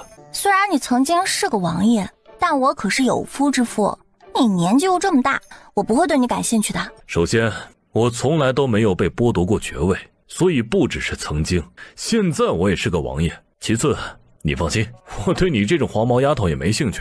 那你到底要干嘛？你要是不说清楚啊，我可不敢将你放到我们村里去。我要说我是来保护你的，你信吗？你自己就是个大麻烦，怎么保护我？你别带着害我就不错了。所以我谢谢你了，我不需要。不，你需要。你坏了别人的重要计划和利益，所以别看你现在过得有滋有味的，但却很危险。要不是本王最近刚好很无聊，之前又欠了凶婆娘一个人情，才懒得来管闲事呢。你是说有人想杀我？对，准确的说是想拉拢你，拉拢不了就要除掉你。冠有侯夫妻吗？行啊，哼，小丫头反应还真快啊。不过只猜对了一半，他们确实也是这种意思，但他们还没资格惊动我亲自来。那你是为了谁来的？你猜？对我拉拢或者除掉五皇子？你知道的还不少，这也是你刚才猜到那一半里的，所以不对。猜不到，不猜了。你不继续问了？我问了你会说吗？那不会。这不就是了吗？那我还问个什么啊？还有啊，你应该主要是冲着那些人来的吧？所以说保护我什么的，也不过就是个噱头而已。你还真是个大聪明，不过保护倒也不是噱头，而是附带的。哎呀，没办法，太优秀了呗。你现在还是陈王？当然。难怪你这么嚣张，大摇大摆就出来到处晃荡。一个反王居然没有被剥夺爵位，这有点离谱啊！要不皇帝是草包，要不这其中就有很大的弯弯道道。所以你们家的客院，本王可借住一段时间否？当然否。唉，真是狠心的丫头。罢了，那我就去你们村其他家借住养养身子，不去你们家打扰了。你还挺有自知之明的。没办法，谁让我也太优秀了呢？他买那么多皮干什么？他最近都在收购各种皮，听说要做什么胶底皮鞋。胶底皮鞋是什么鞋？这个就不知道了，他只让人送去边境过一些，没有拿出来过。等我们去村子住后，我亲自去看看什么是胶底皮鞋。你拦着我干嘛？哎，你知道他是谁吗？不知道啊。三丫，你能不能帮忙打听一下他是谁啊？有没有妻妾？行吗？你看上他啦？那他要是有妻妾呢？再说了，你也不先回去自己照照镜子。我长得也不差呀，我也没求做妻子。我觉得如果是他的话，那我委屈做个小妾也是可以的。你可太委屈了。看到那2位了吗？他们的眼睛啊，也都快要粘在那公子身上了。你想当妾还得要打败他们才行。这2个不要脸的小贱人，看到个男人就走不动路了。你和他们竞争啊，要是争取不到做这位公子的妾也没什么。其实你还有希望嫁到京城去啊。我怎么嫁到京城去啊？我听人说你前3嫂去了京城，嫁的人啊还是冠永伯，她现在更是伯夫人，比县令夫人级别都高多了呢。她之前那么骗你们家，更败坏了你们家的名声，所以才导致你19岁了都嫁不出去。你说她是不是应该要负责？那可不是啊，就我这么好看，怎么可能19岁了还嫁不出去呢？不就是那个贱人害的吗？我就是太气愤了，不是故意骂他是贱人的。本来就是贱人，骂就骂了呗。放心，我都和他断绝关系了，不会介意的。虽然呢，我也和乔家也断绝了关系，可是毕竟血脉是乔家的，所以呢，要在你们和温家里选，当然会更偏向你们，更为你们着想。那是，咱们就算是断了关系，也肯定比和那个贱人亲。你的意思是，我能找那个贱人负责，让他帮我嫁到京城去？他当然可以啊，不说是嫁进侯府了，伯爵府那样的人家啊，但帮你是嫁个官宦人家的公子，他还是能够做到的。关键是他害你和乔家好几个姑娘到现在都嫁不出去，那肯定得要让他负责啊。对，都是他害的，但是他会搭理我们吗？而且他在京城，离我们好远啊，我们也找不到他，怎么才能让他负责啊？听说她丈夫的奶娘很快就会来到这儿，你们就去堵她，别让她带你们去京城。她要是不同意啊，那也得让她先帮那个女人赔你们几个姑娘的青春损失费。这样的话，我不还是不能嫁去京城吗？她不带你们去也没关系啊，我明年会和我相公去京城，到时候带你们一起去就好啦。你们家之前被烧，就是温家找人放的火，温家为什么要放火啊？谁有那么大本事啊？那可不就是那女人派来的吗？你们老乔家不但被她败坏了名声，还差点害得连家都没了，不该去找她算账和赔偿吗？就应该嫁不出去的姑娘啊，就让她想办法帮你们嫁个好人家。娶不到媳妇儿的男丁呢，也让他帮着娶个小姐回来。你们家被烧的不能住了，不得让他补偿你们一套房子，就让他在京城给你们买。对，就应该这样赔偿。哎呀，可是他能同意吗？他可是什么伯夫人，我们家也惹不起啊。以前他还是个村妇，就算计了我们一通，现在当了那什么夫人之后，那不是更厉害了？没事儿，这不还有我吗？而且呢，他在京城用的呀是假身份，婆婆等人不知道他其实呢是个合力过的村妇，身份还很低微，所以只要用这个威胁，也就不怕他不同意了。你们要是去京城找他负责，那不是比一直找老温家？当然，还没有找到他之前呢，也得要让老温家继续赔偿，不能便宜他们。还是你有法子，果然像是大家说的一样聪明。那是啊，所以以后呢，有什么拿不定的主意，可以过来问问我。咱们虽然断了亲，不再是一家人，但也是一个村的人，那不得互相帮助一下？好，其他人可都没有你聪明，以后我就来找你拿主意。你还惦记着那位公子吗？当然是惦记的，不过下去京城好像也很好。哎呀，你说我应该怎么选择啊？小孩子才做选择啊，你当然可以都要啦。啊，我还可以都要？这怎么好意思呢？一女侍奉二夫，这多不好啊！我做不出来那样的事情。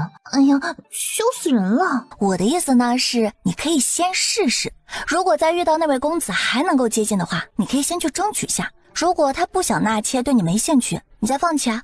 你说的对，那个公子那么好看又那么贵气，我也不能就这么放弃了。对，你可不能被陆周兰和温家的姑娘比下去。我这就回去好好的打扮一下自己，肯定将那2个贱人比下去。去吧，我看好你哦。五郎媳妇儿，你说你钱小姑能成吗？那肯定不可能成。第二天，五郎媳妇儿，昨天那个公子真搬来了村里住，搬去哪家了？我们家的老房子，之前租我们家的人高价转租给他了，那怎么办？要不要收回房子不租了？你就当不知道他是反王。再说他住在哪儿，我们也管不着，就算是退了租了，他也不会走，管他呢。不用担心，他待不了多久的，也连累不到家里的。下午，拖来村里住还那么讲究，能舒服点儿，为什么要委屈自己啊？听说萧七在这里订了一套五龙戏珠的蜡烛，哎，你做好了吗？拿出来看看。你这消息还真灵通啊！消息要是不灵通，还怎么当藩王？那不是晃荡不了几天就得被抓了？行，你厉害。还没做好，我只会做蜡烛，雕刻方面不擅长，得要等我相公回来雕。所以你要看的话没法。你不会也想要定制一套五龙戏珠吧？我要那玩意儿干嘛？我又不当皇帝。所以你对当皇帝没兴趣？当然没兴趣了，整天起得比鸡早，干得比牛多，还得周旋前朝和后宫，就算对着不喜欢的女人也要去卖身，看不顺眼的朝臣也不能任性的打骂，整天操心国事，边境的战况如何，江南有没有又发水了，某地有没有又干旱了，哪里瘟疫了怎么办？时不时还要被气到，更不能表露出太明显的喜好，常年被困住宫中，1年也难出来一次。萧景睿只比我大6岁，但以后你见到他就会发现，他看上去比我老至少16岁。我更喜欢的是，想打骂谁就直接上，想睡到什么时候就什么时候起，不想碰女人，就不碰。高处不胜寒，我还是更喜欢四处去这大好河山走走看看。咱们的讲法不是那些凡夫俗子能懂的。那是你，我只是个粗人，你别带上我，谢谢。你这臭丫头，胆子大的时候贼大，小心起来也太谨慎了。可我还想要再多活几10年。皇叔，笑什么呢？这么高兴？不是站在外面都听到了吗？还装模作样的。我不过就是想假装没听到。皇叔，你也太为难人了吧？快进来吧，别杵在门口了。妹妹，哥哥终于见到你了。干哥哥好。以后喊二哥。二哥好。来，这是二哥啊给你的见面礼。谢谢二哥。你打开看看，喜不喜欢？要是不喜欢啊，就直接说，我给你重新准备礼物。乔伊的眼睛都快被闪瞎了。这位干哥哥的见面礼，这手笔还真不是一般的大。二哥，这见面礼也太贵重了吧？这都是我从海外带回来的，不算多贵重，给你玩的，你不讨厌就行。女人嘛，谁不喜欢这种亮晶晶又好看的珍珠宝石？我当然不讨厌啦。喜欢就行，等下次啊我出海回来再送你一些。行，那就多谢二哥啦。我也给大哥二哥准备了礼物，大哥的不久前已经送去边境了。之前干娘给我送信说你要来这儿，所以呢就没有送去京城。你给我准备了什么礼物啊？这个就是我送给你的礼物，有胶底皮靴、毛衣、毛裤和属相蜡烛。那我打开看看。你看看喜欢不？你要是不喜欢的话，我也再重新找到其他礼物送给你。好，这真是蜡烛？对啊，都是蜡烛。你要是好奇，可以点一支看看。这只猴子的蜡烛引线是这儿。不，还是不点了。点上看看呀，我也好奇这蜡烛点燃之后是什么样子的。对呀，点了看看。不点。送二哥就是给你点了玩的。这一套蜡烛烧完之后再给你做就是了，还能够换着花样的给你做。不过再做的话，得要等我相公回来，因为这猴子是他雕的，我只会做蜡烛。还是有妹妹好，这蜡烛的光感觉比我平时用的上等蜡烛亮不少，还有一股很舒服的香味儿。我加过东西啊，所以光会更亮，蜡烛也会烧得更持久，晚上更亮。你可以试试，香味也是特意调的。我回京之后再试。你高兴就好。这就是胶底皮鞋，有什么特别之处吗？二哥可以穿了试试就知道啦。这鞋子的鞋底没有我之前的软，但是呢也好走路，你上去多踩一踩试试。这鞋底能防水？能防水，下雨天或者是下雪天穿，鞋底不会被打湿。还有一种呢，全是胶的水鞋，要不要试试啊？当然要试，没有进水，里面感觉还是干的。不只是不会漏水，鞋底也要比你们现在穿的更耐磨耐穿许多，走路走得多也不容易坏。比较难走的石头路等啊，走上去也不会感觉到硌脚。我给大哥送的鞋子啊，还有一种大头皮鞋，那种啊更耐穿，只是要比你这靴子更重，也没有你这个好看。这鞋要是做出来穿着去打仗的话，岂不是很耐用吗？雨天或者雪天行军还不容易打湿呢。对啊，如果天气很冷的话，做鞋的时候呢还能在里面多加一层毛，这样就不会冻脚了。那太好了，要是将士们都能换成这种鞋的话，行军作战可就比敌人有优势了。确实是这样，不过这胶底呢，我这边现在数量不多，只够做了送人，都不准备去卖，更别说提供给军中做鞋用了。如果全军都配备胶底皮鞋，那还得你们自己去提炼胶来做。这胶是怎么来的？有几种植物能提炼或者割胶，我用的是其中2种，岩胶菊和杜仲。如果朝廷有需要，我可以画出来，并标注那些植物有什么特点，怎么好找，怎么割胶和提炼胶的方法等。乔小娘子，你真是高义，你放心，这玩意儿不会让你白给的，我会让人直接送去给父皇，让父皇给你嘉奖。好，那你有没有什么想要的？能赏赐点京郊外的庄子和山吗？你就要这个？对，就这个。哎，平常不是挺聪明的吗？你这东西啊，价值不低啊，就是求一个湘君的身份，我觉得都行的，我可以帮你啊。我虽然是女子，但也想为我大银做微不足道的贡献，希望我大银呢能够越来越好，越来越强。要是边境的将士人人都能穿上一双胶底皮鞋，去将敌人打得屁滚尿流，想着就爽快豪气，我怎么能够拿这个去求封号什么的？不愧是表姑的干女儿，果然是巾帼不让须眉啊！你这话我一定帮你转告父皇。谬赞了。要是大银的子民都是像你这样的高义，何愁平定边疆，夺回曾经被抢的城池？你这夸奖我还真不敢当，我谢谢你喽。我妹妹就是厉害。来，我回去拆下一个礼物。这是什么衣服？摸上去很柔软，模样款式和我们平常穿的也不一样。这个呢是毛衣毛裤，穿在外袍里面的衣服，天冷的时候穿在里面很保暖的，不用一层层的加衣服，所以呢穿着不会显得臃肿。那我找个地方去试试。你可以去隔壁的空房间去换。这也是好东西啊，穿上去轻柔又保暖，太舒服了。看我的身形，还是这般的修长挺拔，一点都不臃肿。这个衣服我喜欢。当然，生肖蜡烛和胶底皮靴我也都喜欢。果然还是有妹妹好。你看把你得意的，见谁有份啊？最近呢，刚好天气冷了，我正愁带出的衣服单薄呢。咱们身形差不多，这套就归我了。这毛衣毛裤真是好东西，我喜欢。这可是我妹妹送给我的见面礼。咱们是表亲，那你妹妹不就是我妹妹吗？所以说呢，她送给你的见面礼，那我拿一份也正常吧。小叶子，你好像还没有给皇叔送见面礼呢。哎，这儿还有个表哥呢。行吧，都有见面礼。公子，夫人为你准备了这一车的东西，特意让我送来，这是书信。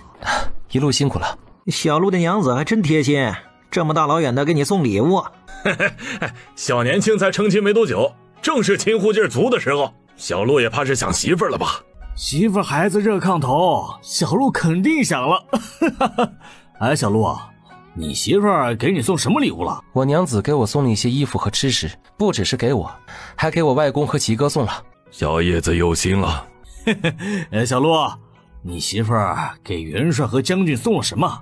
能让咱们也看看吗？没有什么不能的。这是什么雕的？似玉非玉。这是蜡烛，鹰嘴和2只翅膀最顶端的羽毛是引线。这居然是蜡烛？什么？这居然是蜡烛啊！真的假的？这样的雄鹰蜡烛别说见过，我听都没有听过呀。能点得了吗？元帅，点上让我们也见识见识吧。哎，还真是蜡烛啊！哎，你们快看啊，鹰嘴点亮之后，一双鹰眼跟着明亮起来，像是活了一样。神，真是神了！这蜡烛好啊，今天我们真是长见识了。元帅，你怎么就吹了？我刚才凑近看，还闻到了一股好闻的香味儿。这蜡烛还能当熏香用呢。你外孙女也太厉害了，连这种蜡烛都能做出来。哎呀，元帅，今天那么高兴，就把这蜡烛点着助兴吧。是啊，点着吧，让我们也多长长见识。那味道好好闻啊，还想闻？助个屁的兴！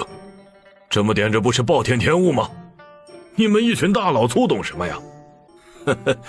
这玩意儿啊，等我过段时间带回京城，给我那些老哥们们看看，我外孙女亲手给我做的礼物。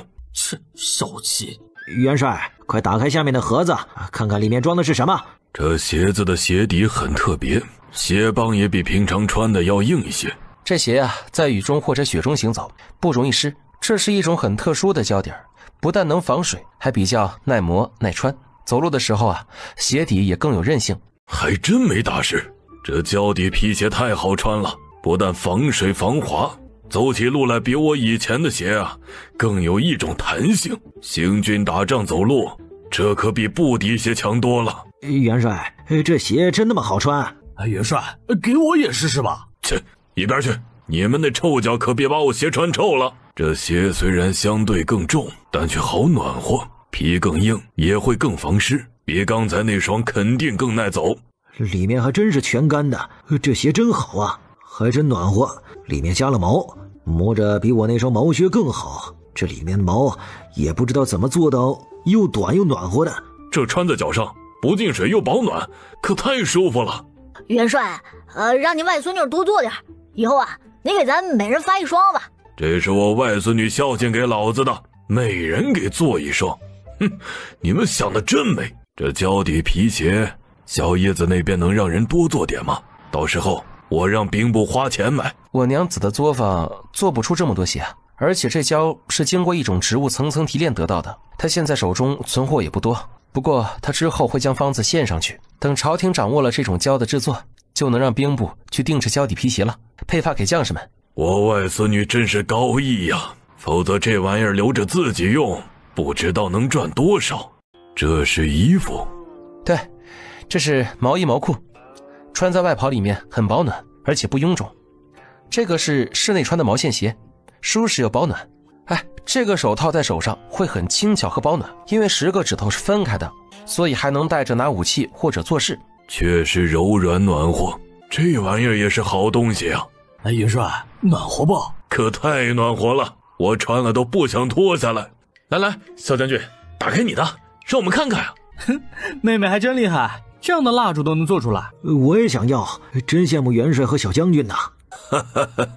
这可是你们羡慕不来的。我妹妹很好，你们羡慕也有不起。少弟，那靴子和毛衣毛裤还有多余的吗？我们也出钱买，或者拿东西换。这边的天气太冷了，我天天冷得发抖，你就可怜可怜我吧。我娘子已经为老师和你们都准备了，放心吧。那太好了，你娘子真周到。少弟，你真是娶了个好媳妇儿啊。小韶，这媳妇儿娶得好，你以后无论走到哪一步，可都不能忘了今天你媳妇儿让人那么大老远给你送来这么些好东西来的心意。我肯定不会忘的。半个月后，镇国公要进京一趟，我和他商量好了，我们跟着他一起进京。终于能回去抱媳妇儿了。另一边村子，你这2天不回京？急什么？我待几天就回去。再说了，我还要等着小叶子做药呢。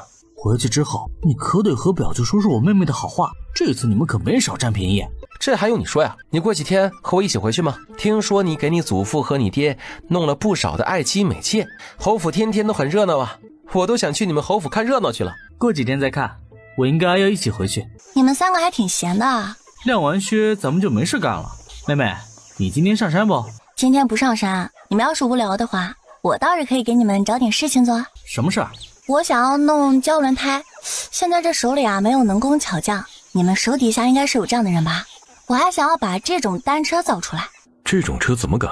谁说这是要赶的车了？这叫单车，意思就是自己骑的车子，人坐在这里，然后用脚去蹬着侧边的2个踏板，车就能自己骑出去了。骑这样的车出行可比走路快多了。车还能自己骑？我既然画出来图纸，那就肯定能。你们要是没兴趣捣鼓啊，那就借几个能工巧匠过吧。我有兴趣，跟着我的人中刚好有2个擅长这个的，我来。还是我来吧，我立即让人去县城和府城找几个擅长这个工匠过来。我有兴趣，我手里的能工巧匠可不输工部那些人。这什么单车，我来造。哎呀，别抢了，你们一起来吧。造出来之后，一人送你们1辆。这一天，五郎媳妇儿，你之前说的那个老婆子来了。京城来的，你去老乔家一趟，就说肥羊来了，可以过来宰了。好，我这就去。对了，那你见他吗？你就和他说我正在忙，如果实在想要见我，就在外面等着吧。想见我就能见？切，他还没那么大的脸面呢。嘿嘿，就是他们可不配你给脸。我呸！你这老贱人一来就诬赖我们乔家人，明明是你那个贱人主子丢下了三丫兄妹不管，跟着男人跑了就没回来过。以前三丫在乔家日子过得不好，可没见你们出现啊。现在三丫开作坊赚了钱，她丈夫拜了京城厉害的老师，她又认了个身份高贵的干娘，你们就跑来接人了，当谁是傻子呢？你们乔家干的事儿当然是你想怎么说就是什么了。